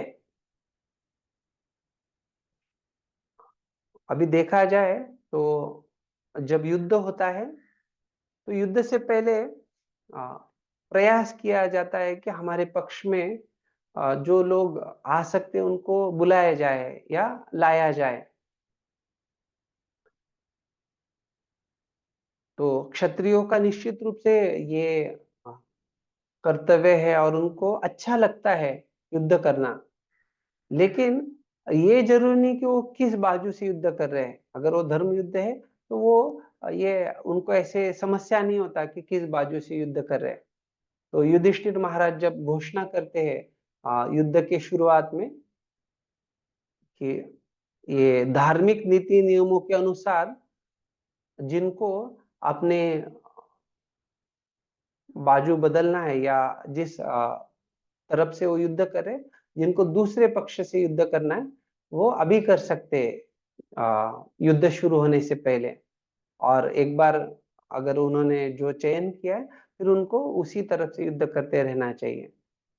तो दोनों पक्ष में देखते हैं कि एक बाजू में कृष्ण जो है वो ऐसे जो आ सकते दूसरी तरफ से उनको लाने के लिए उद्युक्त थे, और दूसरी तरफ जो है दुर्योधन बड़े उत्साही थे। तो देखा जाता है जब कर्ण जो है इस प्रकार से निर्णय लेते हैं कि दादाजी जब तक युद्ध कर रहे हैं तब तक मैं युद्ध में सम्मिलित नहीं होऊंगा, तो कृष्ण जो है और कुंती महारानी दोनों कर्ण के पास जाते हैं, और वहां पे जो है कर्ण को न्योता दिया जाता है कि वो जब तक भीष्म पितामह है तब तक पांडवों के तरफ से युद्ध करे। और भगवान कृष्ण वहां पे कर्ण को समझाते किस प्रकार से वो पांडवों में सबसे बड़े पांडव है, अर्थात वो कुंती के द्वारा जन्म हुए पहले पुत्र हैं, और उनको वो कहते कि आप आपके भाइयों के तरफ से युद्ध कीजिए। तो क्योंकि आपका जो निर्णय है उसके अनुसार जब तक भीष्म धाराशायी नहीं होते तब तक तो आप युद्ध करने ही वाले नहीं, तो कम से कम जब तक वो धाराशायी नहीं होते तब तक आप पांडव की तरफ से युद्ध कीजिए। तो कर्ण जो है ये प्रस्ताव को अस्वीकार करते हैं, और इससे हमें एक स्पष्टता आता है कि भगवान इतने दयालु है, कैसे ना कैसे वो बार बार कर्ण को एक अवसर प्रदान कर रहे थे, अच्छा मौका दे रहे थे, जो कि वो भक्तों के प्रति भगवान के प्रति कुछ सेवा अर्पण करे, जो कि उसका उद्धार हो जाए। लेकिन हम देखते कि वो नहीं करते, और हम देखते कि दुर्योधन की तरफ से उन्होंने प्रयास किया कैसे वो विकर्ण को अपनी तरफ से ही रखे, और उन्होंने जो पांडवों के मामा है अर्थात माद्री के जो दो पुत्र थे नकुल और सहदेव, तो उनके मामा अर्थात माद्री के भाई जो है शल्य, तो उनको उन्होंने अपनी तरफ से कर लिया बड़े चतुराई से। जब वो पांडवों की तरफ जा रहे थे तो उनके मार्ग पे इन्होंने अलग अलग सुविधाएं करके उनको बड़ा प्रसन्न किया, और पता नहीं चलने दिया कि कौन ये सुविधाएं दे रहे हैं। और बाद में जब ये शल्य जो है ये बड़े प्रसन्न थे, तो प्रसन्नता के अवसर में उन्होंने जब कहा कि जिन्होंने भी ये मुझे सेवा अर्पण किया है, मैं उनके ऊपर बड़ा प्रसन्न हूँ और वो जो चाहे मैं करूंगा इस प्रकार से। तो ऐसे उन्होंने छल से या राजनीति के द्वारा जो है वो शल्य को भी अपनी तरफ से कर लिया था। तो कर्ण को जो है एक बड़ा अ, विशेष सारथी का जरूरत था, और शल्य जो है ये बड़े महारथी भी थे और साथ साथ बड़े प्रसिद्ध एक सारथी के रूप में भी वो प्रसिद्ध थे। तो शल्य और उनका जो पूरा ये सैन्य है वो फिर पांडवों को तो नहीं मिल सकते, क्योंकि इन्होंने इनको वचन दिया है, तो वो दुर्योधन की तरफ से युद्ध करते हैं।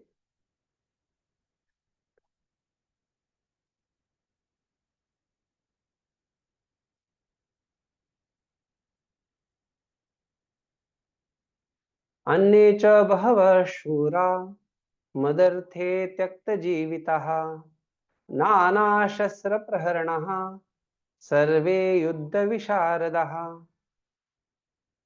ऐसे अन्य अनेक वीर भी है जो मेरे लिए अपना जीवन त्याग करने के लिए उद्यत है। वे विविध प्रकार के हथियारों से सुसज्जित हैं और युद्ध विद्या में निपुण हैं।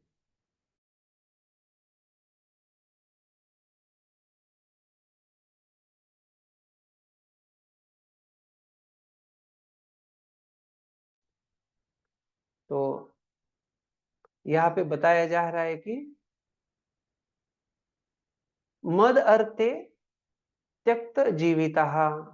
तो देखा जाए जब यहाँ त्यक्त अर्थात ये भूतकाल में बोला गया है, अर्थात ये उन्होंने मेरे लिए पहले ही अपने प्राण त्याग कर दिए इस प्रकार से। अर्थात जो सरस्वती देवी है ये दुर्योधन के मुख से ये निकाल रही है कि ये जो सारे योद्धा उनकी तरफ से ये सारे मरने वाले हैं। तो और फिर ये यहाँ बता रहे नाना शस्त्र प्रहरण सर्वे युद्ध विशारदः, ये सारे जो है अलग अलग हथियारों से सुसज्जित है और साथ साथ युद्ध में विशारद, जैसे संगीत में विशारद होते हैं उस प्रकार से ये जो क्षत्रिय है ये युद्ध में विशारद होते हैं। तो गंधर्वों को हम देखते हैं उनका संगीत कला उसमें वो बड़े विशारद रहते हैं। तो यहाँ पे इन क्षत्रियों के बारे में कहा जा रहा है कि युद्ध विद्या में बड़े निपुण हैं। तो यहाँ पे बताया जा रहा है, कृपाल जी तात्पर्य में समझाते हैं। यथा जयद्रथ कृतवर्मा तथा शल्य का संबंध है, वे सब दुर्योधन के लिए अपने प्राणों की आहुति देने के लिए तैयार रहते थे। दूसरे शब्दों में यह पूर्व निश्चित है कि वे अब पापी दुर्योधन के दल में सम्मिलित होने के कारण कुरुक्षेत्र के युद्ध में मारे जाएंगे। अपर्याप्तम तदस्माकं बलं भीष्माभिरक्षितम् पर्याप्तम त्विदम एतेषां बलं भीमाभिरक्षितम्। हमारी शक्ति अपरिमेय है और हम सब पितामह द्वारा भली भांति संरक्षित है, जबकि पांडवों की शक्ति भीम द्वारा भली भांति संरक्षित होकर भी सीमित है। तो अभी हम देख सकते हैं कि आचार्यगण जो है इसमें अलग अलग प्रकार से टीका की गई है। अर्थात जहां पे हम ये देख रहे हैं कि अपरिमेय है बताया गया है, वहां पे हमें आचार्यों के टीका से स्पष्टता आता है।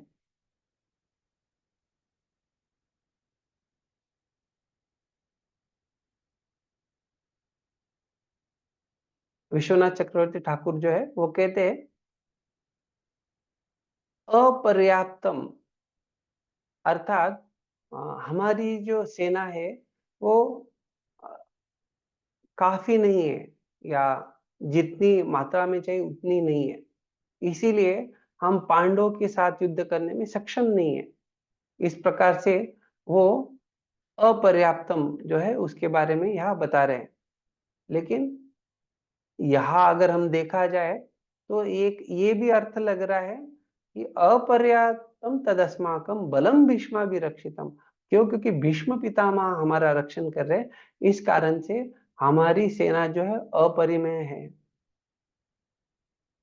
लेकिन जब ये बताया जा रहा है कि ये अपर्याप्तम का अर्थ जो है कि वो काफी नहीं है, तो हम ये इसको कैसे समझ सकते हैं? आप में से कोई बताना चाहेंगे क्यों काफी नहीं है?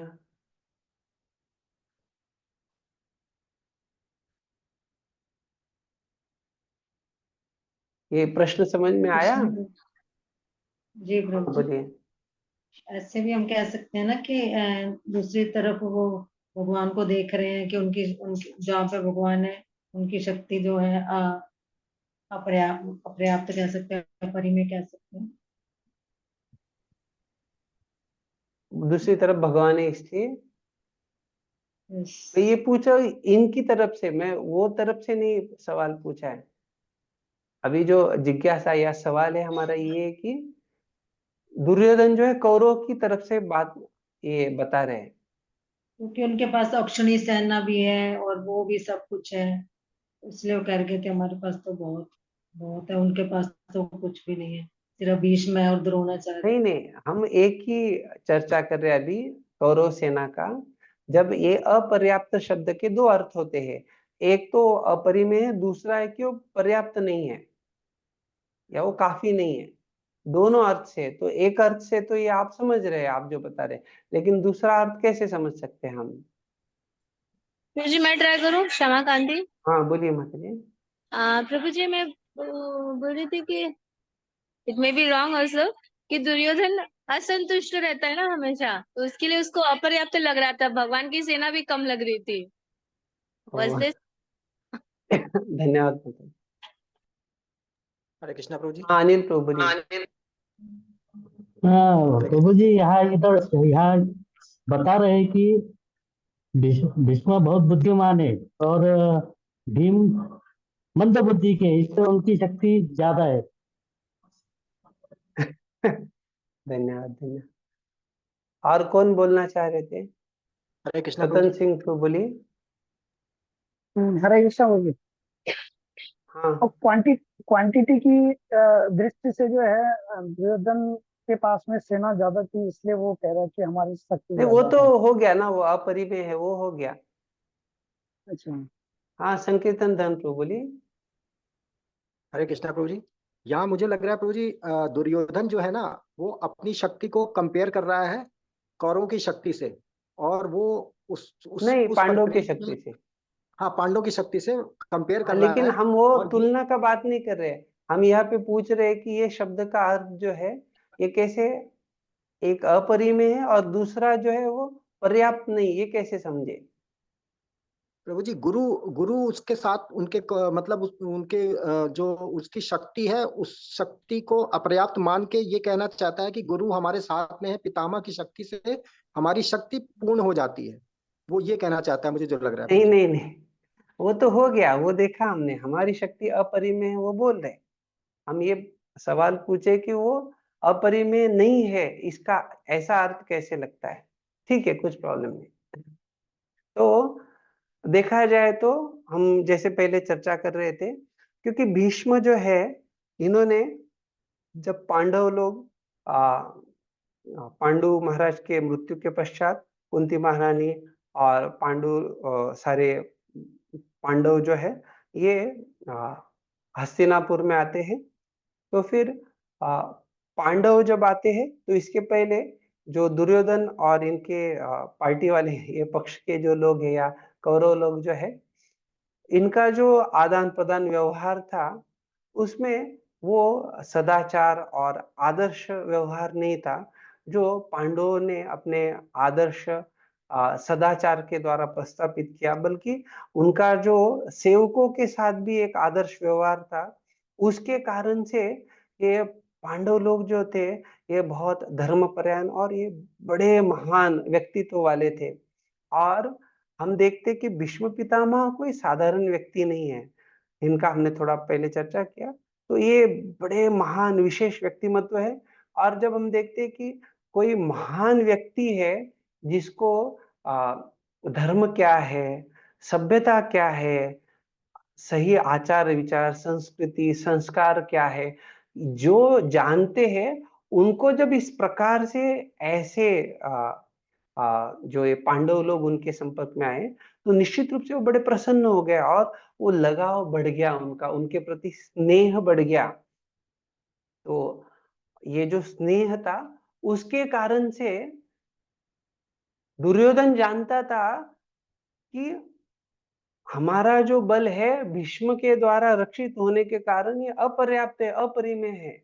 लेकिन वही अपर्याप्त का अर्थ जो है, ये भी होता है कि वो पर्याप्त नहीं है, क्योंकि भीष्म जो है वो उत्साह से युद्ध नहीं कर सकते, वो पांडवों को मार नहीं सकते हैं। तो ये बड़े अच्छे से वो जानता था, तो इसलिए वही अपर्याप्त का अर्थ ये भी होता है कि वो पर्याप्त नहीं है। और जब कहा गया है पर्याप्तम त्विदम एतेषां बलम भीमा विरक्षितम, तो पांडवों की तरफ से, क्योंकि भीम जो है भीष्म पितामह के सामने कुछ भी नहीं है, एक हम बोल सकते एकदम एक साधारण सैनिक के समान है। भीष्म पितामह जो परशुराम जी के साथ युद्ध करके उनको हराए, ऐसे महान व्यक्ति के सामने भीम क्या है। तो इसलिए इनका जो बल जो है भीम के द्वारा रक्षित है और ये सीमित है। लेकिन वही उसका अर्थ जो है हमें जब समझना है कि ये पर्याप्त अर्थात ये काफी है, अर्थात ये मतलब काफी हो जाएगा, तो इसको हम कैसे समझ सकते हैं? हाँ बोलिए संकीर्तन धन तो।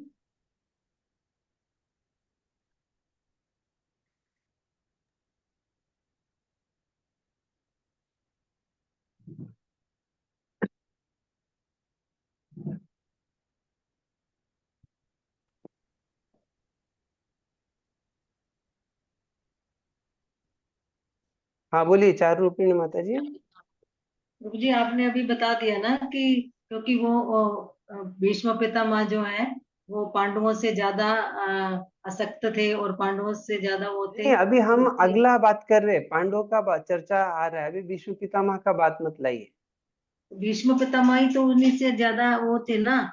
नहीं नहीं तो माता जी, आप तो अलग दिशा में जा रहे हैं, आपको सवाल नहीं समझाए, ठीक है। दूसरा कोई बताना चाहेंगे?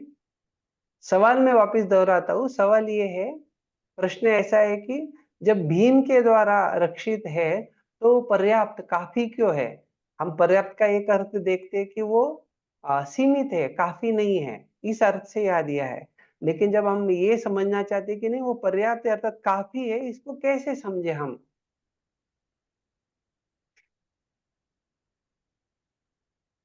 क्योंकि उसमें 10,000 उनका हाथियों का बल था।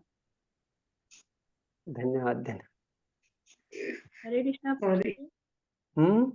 हरे, मैं बता रही हूँ, पता नहीं सच है कि झूठे। हाँ, पांडवों के पक्ष में भगवान कृष्ण थे, इसलिए उन लोगों को लगा कि धन्यवाद माता जी, बढ़िया। तो अच्छा है, आप ऐसे योगदान देते रहिए, सोइए मत क्लास में, नहीं तो कुछ लोग बोलते हैं कि क्लास में पूरा समय सोते रहे इसलिए। तो ठीक है, तो यहाँ पे जब कहा गया है कि भीम द्वारा भली भांति संरक्षित है, ये जब कहा जाता है तो यहाँ पे बहुत महत्वपूर्ण चीज है समझना। भीष्म पितामह पांडवों के प्रति स्नेह के कारण क्या हो गए, वो युद्ध युद्ध के लिए उत्साहित नहीं है। लेकिन मैंने थोड़े समय पहले आपको ये बताया कि भीम ने जो है प्रतिज्ञा, 3 प्रतिज्ञा लिया है, और वो 13 साल से राह देख रहा है कि कब ऐसा मुझे अवसर प्राप्त होता है कि मैं क्या कर दूंगा, मेरी प्रतिज्ञाओं की पूर्ति करूंगा, मैं कैसे इनका विनाश कर दूंगा। तो अर्थात उसका जो उत्साह है, उसका जो एक प्रकार से वो प्रेरित है, इस कारण से वो पर्याप्त है। समझ में आ रहा है? जी प्रभु। ठीक है, तो अभी हम प्रभु तात्पर्य जी देखते मतलब हैं। ये कि भीष्म जो भीष्म पितामह है वो इसलिए अ, वो पांडवों की तरफ है कि ताकि वो उनको मौका मिले कि भीम जो है वो अपनी प्रतिज्ञा कंप्लीट कर सके, पूरी कर सके। मैं आपको कब ये बताया? नहीं माता जी। ये आपकी कमेंट्री है क्या? यस प्रभु जी। आपकी टीका नहीं, ये शास्त्र में नहीं कहा पे, ठीक है।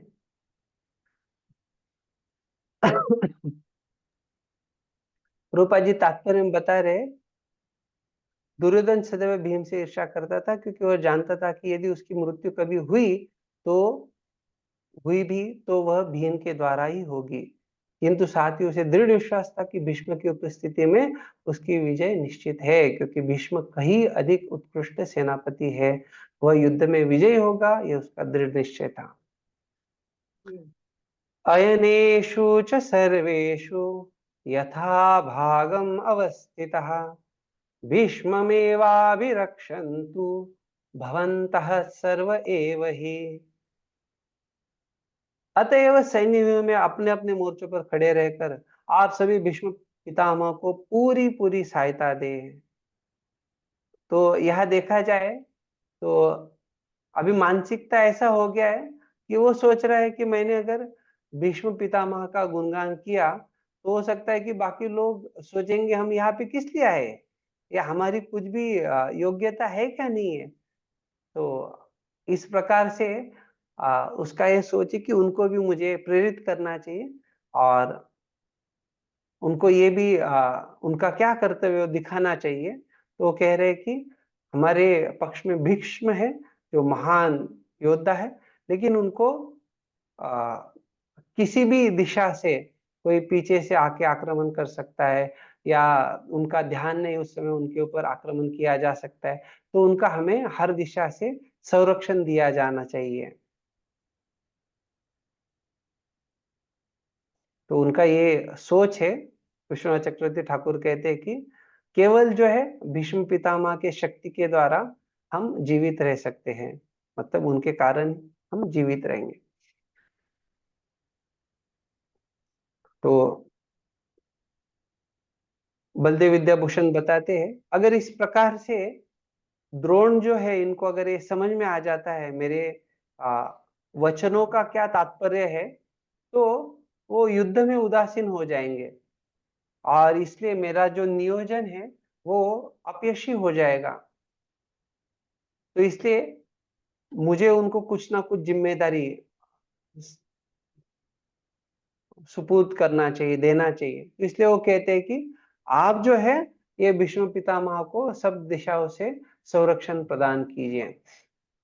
अयनेषु च सर्वेषु, तो इस प्रकार से आप कार्यरत रहिए जो कि अलग अलग दिशाओं के द्वारा उनके ऊपर कुछ आक्रमण न हो, और इस प्रकार से मेरा जो विजय है ये जब तक भीष्म पितामह एक सेनापति के रूप में है तो मेरा विजय निश्चित हो जाएगा।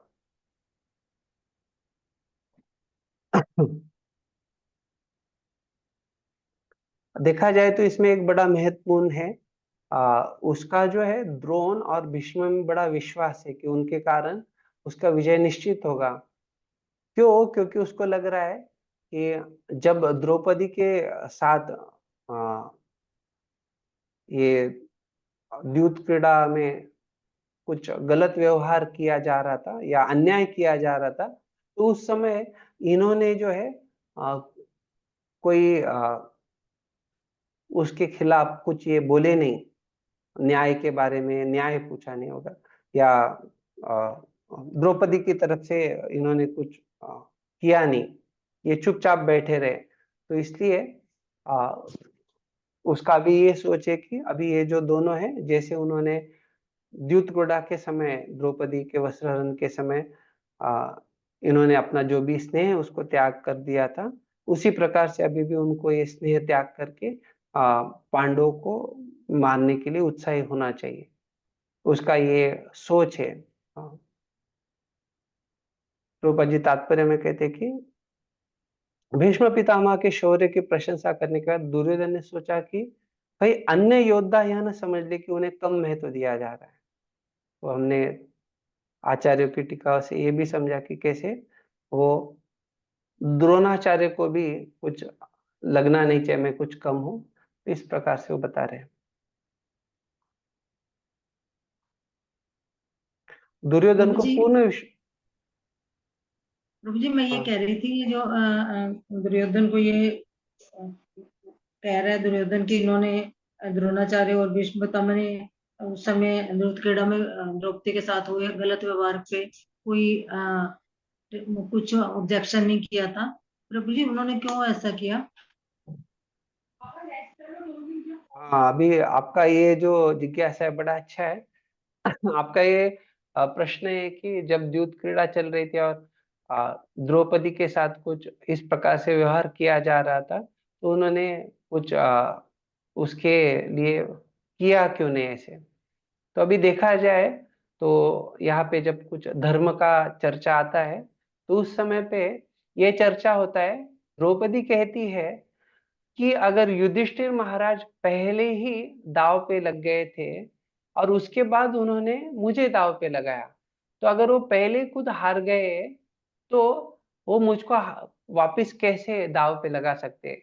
अगर वो हारे नहीं होते थे और मुझे दांव पे लगाते थे तो बात सही था, लेकिन वो खुद हार गए हैं तो मुझे दांव पे कैसे लगा सकते। तो इस प्रकार से जब ये प्रश्न पूछा गया था भीष्म पितामह को, तो भीष्म पितामह बताते हैं कि धर्म के नियमों को समझना बड़ा कठिन है।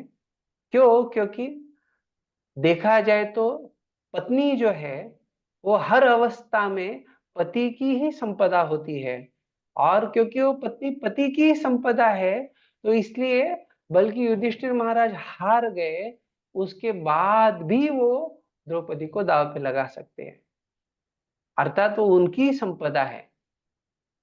तो कहने का तात्पर्य यह है कि वो उस कारण से वहां चुपचाप थे। समझ रहे आप? प्रभु जी लेकिन विदुर ने तो आपत्ति उठाई थी, उन्होंने हाँ, विदुर जी ने स्पष्टता से धृतराष्ट्र को बताया कि उनके हित के लिए क्या है, क्योंकि उनके वो मार्गदर्शक है। लेकिन भीष्म पितामह जो है वो बल्कि उम्र में बड़े हैं, सब कुछ है, लेकिन उसके बाद भी जो है वो राज सिंहासन के प्रति द्रोह नहीं करेंगे। ये बाहरी रूप से हमें समझना चाहिए, और आंतरिक रूप से जो है वो भगवान का जो नियोजन है उसको जानते थे, और भगवान किस प्रकार से ये सारा नियोजन कर रहे हैं जिससे कि ये पांडवों का उद्धार होगा और दुष्टों का विनाश होगा। तो उनको ये आंतरिक रूप से पता था। तो बाहरी रूप से आपको इतना समझना चाहिए कि वो जो है महाभारत में दिया है कि उन्होंने कभी राज सिंहासन के प्रति वो द्रोह नहीं करेंगे। थैंक यू प्रभु जी। तो आगे जो है यह बताया जा रहा है, कारण बता रहे हैं, यह जानते हुए भी कि इन दोनों सेनापतियों के मन में पांडवों के लिए स्नेह था, दुर्योधन को आशा थी कि वे इस स्नेह को उसी तरह त्याग देंगे जिस तरह उन्होंने द्यूत क्रीड़ा के अवसर पर किया था। ये उसका आशा था, और उससे जो होगा कि उसको विजय निश्चित होगा। अभी यहाँ पे हमने जो देखा, जो श्लोक संख्या 11 तक है, वहां पे हमें देखने को मिलता है कि ये हमने जैसे पहले चर्चा किया था, इसका जो विभाजन है तो श्लोक संख्या 1 से लेके 11 जो है, इन श्लोकों में चर्चा क्या हुआ है, ये दोनों सेनाओं में किसके पक्ष में कौन है। अर्थात इसमें हमने देखा है कि युद्ध की तैयारी का संकेत दिया गया है। और फिर अभी जो 12वें श्लोक से आगे 20 तक जो श्लोक है, इसमें विजय के चिन्हों के बारे में चर्चा आती है। और फिर अगला जो 27 तक श्लोक है उसमें जो है, या 25 तक भी कह सकते हैं, जिसमें कृष्ण के भक्त वत्सलता के बारे में आता है। तो अभी जो है आप लोगों का, आप सारे भक्तों का क्या राय है? अभी हमारे पास 6 मिनट है। एक तो हम ये 7-8 श्लोक देख सकते हैं, या फिर अगली कक्षा में भी देख सकते हैं। शाम करने वाले बोलिए। मुझे एक क्वेश्चन था। बोलिए। आपने बोला ना ये गृह कार्य कर लेना धृतराष्ट्र और संजय के बारे में इंफॉर्मेशन, प्रभु जी वो कहाँ से निकालने का है? वो कहाँ से निकालने का, वो आप महाभारत पढ़ के निकालिए, या आपके पास कोई किताब है जैसे श्री भगवान उवाच, ये बड़ी अच्छी किताब है जीतामृत प्रभु की, उसमें आपको ऐसे अलग अलग किताबें जो है वो पढ़ के आपको ये जान सकते हैं। ये महाभारत में सब तो ये सारा स्पष्ट रूप से दिया है, क्योंकि हम सब कुछ सीमित समय में बता नहीं पाएंगे, हाँ इसलिए नहीं, आपको। ये पर्सनालिटीज के बारे में अगर जानना हो तो हम्म, महाभारत में दिया है उनके बारे में। हाँ, महाभारत में सब कुछ स्पष्ट रूप से दिया है उनके बारे में। अच्छा अच्छा, ठीक, थैंक यू प्रभु। हरे कृष्णा। हाँ, हरे कृष्ण हरि जी। बोल। हाँ प्रभु जी, कोई कोई लोग क्वेश्चन पूछते हैं, जैसे मेरे घर में है महाभारत, तो उनको क्या जवाब दे? कि वो कहते हैं कि महाभारत घर में नहीं रखनी चाहिए, उससे कलह होता है। तो कैसे उसको मतलब बताए? आप जो है ना सारी कक्षाएं अटेंड नहीं करते, वो समस्या है, आपको पता ही है। आप बताइए मैं ऐसा क्यों बोल रहा हूँ। क्योंकि मैंने तो पहले तो कुछ किया नहीं, पहला ईशोपनिषद का तो नहीं, मेरा हुआ मैंने नहीं, वो पहले लास्ट में पहली कक्षा में ये बताया था कि किस प्रकार से लोग ऐसे भी सवाल करते हैं। ठीक है, मैं आपको वापस जवाब देता हूँ इसका। जब कोई ये कहता है कि महाभारत घर में रखने से युद्ध होगा, तो पहले तो आपको उनको पूछना चाहिए, आप ये जो बोल रहे हैं इसका आधार क्या है। जैसे अगर कोई ये कहेगा कि हमारे घर में आ, बच्चे रहने से हमारा संसार खराब हो जाएगा, जैसे पाश्चात्य देश में होता है, बच्चों को कुछ एक उम्र के बाद घर से बाहर निकाल देते हैं, या ऐसे कुछ उधर का अलग संस्कृति है। तो कोई अगर ऐसा कहेगा तो ये सही सोचे कि आपको लगता है इसका कुछ आधार है। नहीं। बच्चा जन्म हो गया, उसको माँ ने संभालना चाहिए, उसको रास्ते पे कहीं ऐसे डाल के आ जाना चाहिए। माँ ही संभाल, माँ बाप दोनों ही हाँ, तो संभालेंगे। उसमें जैसे कॉमन सेंस है, उस प्रकार से ये जो कोई बोल रहा है कि महाभारत घर में रखने से युद्ध होगा, इसका आधार क्या है। बल्कि ये नहीं कहा प्रभु जी, गया है कि ऐसे कभी जब हम बताते हैं ना भगवत गीता, तो भगवत गीता बताते हैं तो वो लोग ऐसे क्वेश्चन पूछते हैं। नहीं, आप सही बोल रहे हैं, मैं ये बता रहा हूँ कि आपको पहले उनको पूछना चाहिए। ये तो कोई प्रामाणिक व्यक्ति, प्रामाणिक आचार्य कोई ऐसे नहीं बोलते हैं, तो आप क्यों बोल रहे हैं। आपको वो पूछना चाहिए उनको पहला। दूसरा ये बात आपको बताना चाहिए, जैसे हमने शुरुआत में बताया, पाश्चात्य देश में अलग अलग लोगों ने बहुत सारी शेक्सपियर वगैरह अलग अलग बहुत सारा किताब लिखा है, लेकिन महाभारत जैसी किताब आज तक संसार में जो है कोई प्रस्तुत नहीं कर पाया है।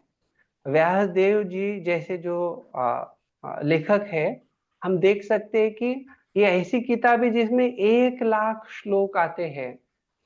तो ऐसा कोई भी किताब उपलब्ध नहीं है। और देखा जाए तो ये किताब ऐसी भी नहीं है कि जैसे बाहर कोई लोग नॉवेल कादम्बरी वगैरह कुछ ऐसे लिखते हैं, वैसा किताब नहीं है। यहाँ पे सब कुछ सच्चा ही है। आज भी कुरुक्षेत्र है, आज भी दिल्ली हस्तिनापुर आज भी है, आज भी वो सारे जगह उपलब्ध है। सारा आपको सब कुछ वो चीजें वो जगह उसके संबंध में सब कुछ मिलेगा। द्वारका का जैसे उत्खनन है वगैरह। तो कहने का ये तात्पर्य है कि ये सारी जो चर्चाएं है ये एक इतिहास है, ये झूठ नहीं है, कल्पना नहीं है। तो निश्चित रूप से जब आप उनको बताएंगे कि ये सच्चाई अगर हमारे पास आ रही है, और सच्चाई में अगर ऐसा है कि धर्म और अधर्म के बीच में किस प्रकार से आदान प्रदान हुआ और उसमें धर्म का कैसे विजय हुआ, वो जानने से निश्चित रूप से हमारे घर में वो लाने से हमारे जीवन में जो अभद्र है उसके ऊपर भद्र मात कर पाएगा। अर्थात जो अमंगल है उसके ऊपर मंगलकारी चीजों का प्रभुत्व होगा, और जो भी खराबी है, जो भी समस्या है, वो सब चला जाएगा। अर्थात उससे समस्या न होने से आप ये कह सकते हैं कि अच्छा ही आएगी। या अगर कुछ झगड़ा भी हो गया तो उसका परिणाम ये होगा कि हम भगवान के भक्त बन जाएंगे, हम धर्म के मार्ग पे चलेंगे। जो भी होगा उसके रखने से वो मंगलकारी होगा। समझ रहे। तो आपको वो स्पष्टता उनको देना चाहिए कि सारे शास्त्रों का सार जो है गीतोपनिषद ये महाभारत में है। और भक्त होने के नाते या एक इस्कॉन से जुड़ने के नाते हम तो और भी भली भांति अच्छे से जानते हैं कि किस प्रकार से उसको हमें जीवन में लाना है। और आप देख सकते हैं महाभारत कोई साधारण ग्रंथ नहीं है। यहाँ पे सनत सुजाता ऐसे महान जो संत है, वामदेव, परशुराम, ये सारे अलग अलग लोगों का, मार्कंडेय मुनि का जो पांडवों के साथ वार्तालाप है, लोमस ऋषि का पांडवों के साथ वार्तालाप है, पांडवगण जो है वो किस प्रकार से, उसमें विशेष रूप से अर्जुन जो है कैसे जो स्वर्ग में उनका स्वर्ग गमन होता है, उनका वहां पे स्वर्गीय देवी देवताओं के साथ जो आदान प्रदान है, ये कोई साधारण व्यक्ति को आसानी से जानकारी नहीं मिल सकती। जैसे आजकल लोग चंद्रमा के ऊपर जाना है, फिर उनको कैसे पहुंचे, या फिर उधर से क्या लाया, उधर क्या था, उधर की तस्वीरें कैसी है, ये उसमें इतना सारा रुचि होता है और उसमें कितना सच्चाई है और उसमें उनको क्या प्राप्त हो रहा है वो आप समझ नहीं पाएंगे। लेकिन जब हम ये शास्त्रों में बता रहे, ये सच्चा इतिहास है, इसमें सब कुछ सत्य दिया हुआ है, जिसमें हमें वो स्पष्टता आती है कि हाँ इस प्रकार से। जैसे आजकल लोग ये कहते हैं कि स्वर्ग नरक किसने देखा है, स्वर्ग भी नहीं होता, नरक भी नहीं होता, यहाँ पे ही सब कुछ है। तो ऐसे जब कोई अपनी कुछ टीका टिप्पणी कर रहा है, उसका अर्थ ऐसे मूर्ख व्यक्ति का क्यों सुनने का, यहाँ पे इतिहास स्पष्टता दे रहा है और हमें ये शास्त्रों के आधार पे वो सब कुछ समझने को या देखने को मिलता है, सुनने को मिलता है। तो हमारे लिए वो ज्यादा लाभदायक है। तो इसके ऊपर जो है आप थोड़ा अच्छे से चिंतन कीजिए। आप बहुत सारे अलग अलग दृष्टिकोण से ऐसे जो कुछ फालतू आर्गुमेंट या कुछ वाद रहते हैं, वाद विवाद, उसको ऐसे ही आप मिटा सकते हैं। उसमें कुछ ज्यादा स्पष्टीकरण का उनको जरूरत नहीं। या फिर उन लोगों को स्पष्टीकरण ना दे के इग्नोर कर दिया जाए, क्या करें? नहीं, उन्हें अगर आप उनको एक ही चीज बताएंगे स्पष्टता से, तो उतना एक चीज भी उनको काफी हो जाता है। जैसे मैं आपको ये बता रहा हूँ कि आप जो बोल रहे हो उसका आधार क्या है, तो बोलेगा नहीं हमने सुना है। तो आप तो किधर से भी सुन सकते हैं, आप मूवी से भी सुन सकते हैं। अभी जैसे बीच में कोई मूवी निकला था, उन्होंने क्या बोला कि मिडल एजेंट, अर्थात भगवान के बीच में और हमारे बीच में कोई बीच में नहीं चाहिए। लेकिन भगवान तो गीता में है, शास्त्रों में तद विज्ञानार्थम स गुरु में अभिगच्छेत तद्विद, अभी गीता में 4:34 में ऐसे तद्विधि प्रणिपाते हैं, सब जगह पे आता है कि हमें एक गुरु माध्यम है। गुरु जो है भगवान का कृपा अवतार है, उसके द्वारा हम भगवान तक पहुंच सकते हैं। ऐसे बहुत सारा जो स्पष्टता है वो शास्त्रों में है। लेकिन कोई फालतू व्यक्ति से फालतू माध्यम के द्वारा आप कुछ जानकारी ले रहे हैं और ऐसे आपका जो गलत जानकारी है उसको हम वही बताते रहेंगे, नहीं आप गलत ये सुन रहे हो। अगर उससे अच्छा तो आपको उनको बताना चाहिए कि आप सही स्रोत के द्वारा सुनो, सही स्रोत के आधार पर हम चर्चा कर सकते हैं। तो ये सही रहेगा। ठीक है माता जी? हाँ, थैंक यू हरे कृष्ण प्रभु जी। हरे हाँ बोलिए कृष्ण। माता जी। प्रभु जी अभी श्लोक जो बचे है ना, अगली बार ले तो चलेगा क्या? मेरी सेवा रहती है प्रभु जी 1 बजे मंदिर हाँ में। माता जी कुछ समस्या नहीं, अभी हम प्रश्नोत्तर हो मेरे गया। को एक प्रश्न पूछना है। यस यस लेकिन माता जी कुछ समस्या नहीं। पूछो क्या? संकीर्तन धर्म। हाँ बोलिए क्या सवाल है आपका? हाँ, वो पहला जो श्लोक है ना, मामका पांडव धर्म क्षेत्रे कुरुक्षेत्रे समवेता विउत्सवा मामका पांडवस्यैव किम कुर्वत संजय। तो मामका का मतलब क्या है? आप जो है ना क्लास का रिकॉर्डिंग सुन लीजिए माता जी। क्लास के पहले हमने तीनों जो प्रश्न है आपके क्लोज बुक के उसका चर्चा किए। हाँ, वो मैं सुन नहीं पाई प्रभु जी, अभी रिकॉर्डिंग में सुनूंगी। Yes yes. अगर आप कुछ अलग सवाल पूछते तो मैं बताऊंगा, लेकिन अगर ऐसा है कि हर बार वही जो क्लास में हो गया वापस नहीं, पूछेंगे। वो क्या शनिवार को भी मेरा ये रहता है प्रभु जी, मैं जरा लेट ज्वाइन करती हूँ शनिवार नहीं को नहीं भी। कुछ समस्या नहीं। बोलिए संकीर्तन धर्म प्रभु। हरे हरे कृष्णा प्रभु जी, आवाज आ रही है? यस प्रभु जी।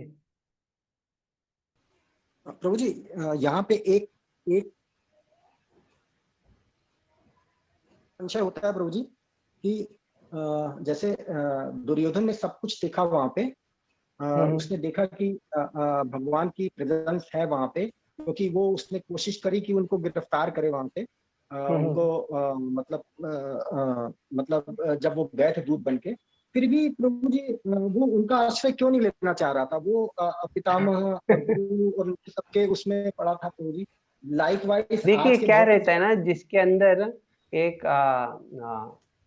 राक्षसी मानसिकता होती है, वो बल्कि भगवान को देखने के बाद या भगवान की एक महानता उसको सब लोग देख रहे हैं, पहचान पा रहे हैं, लेकिन वो व्यक्ति ये सोचता है कि कृष्ण ने जो है कुछ मायावी जाल खेला।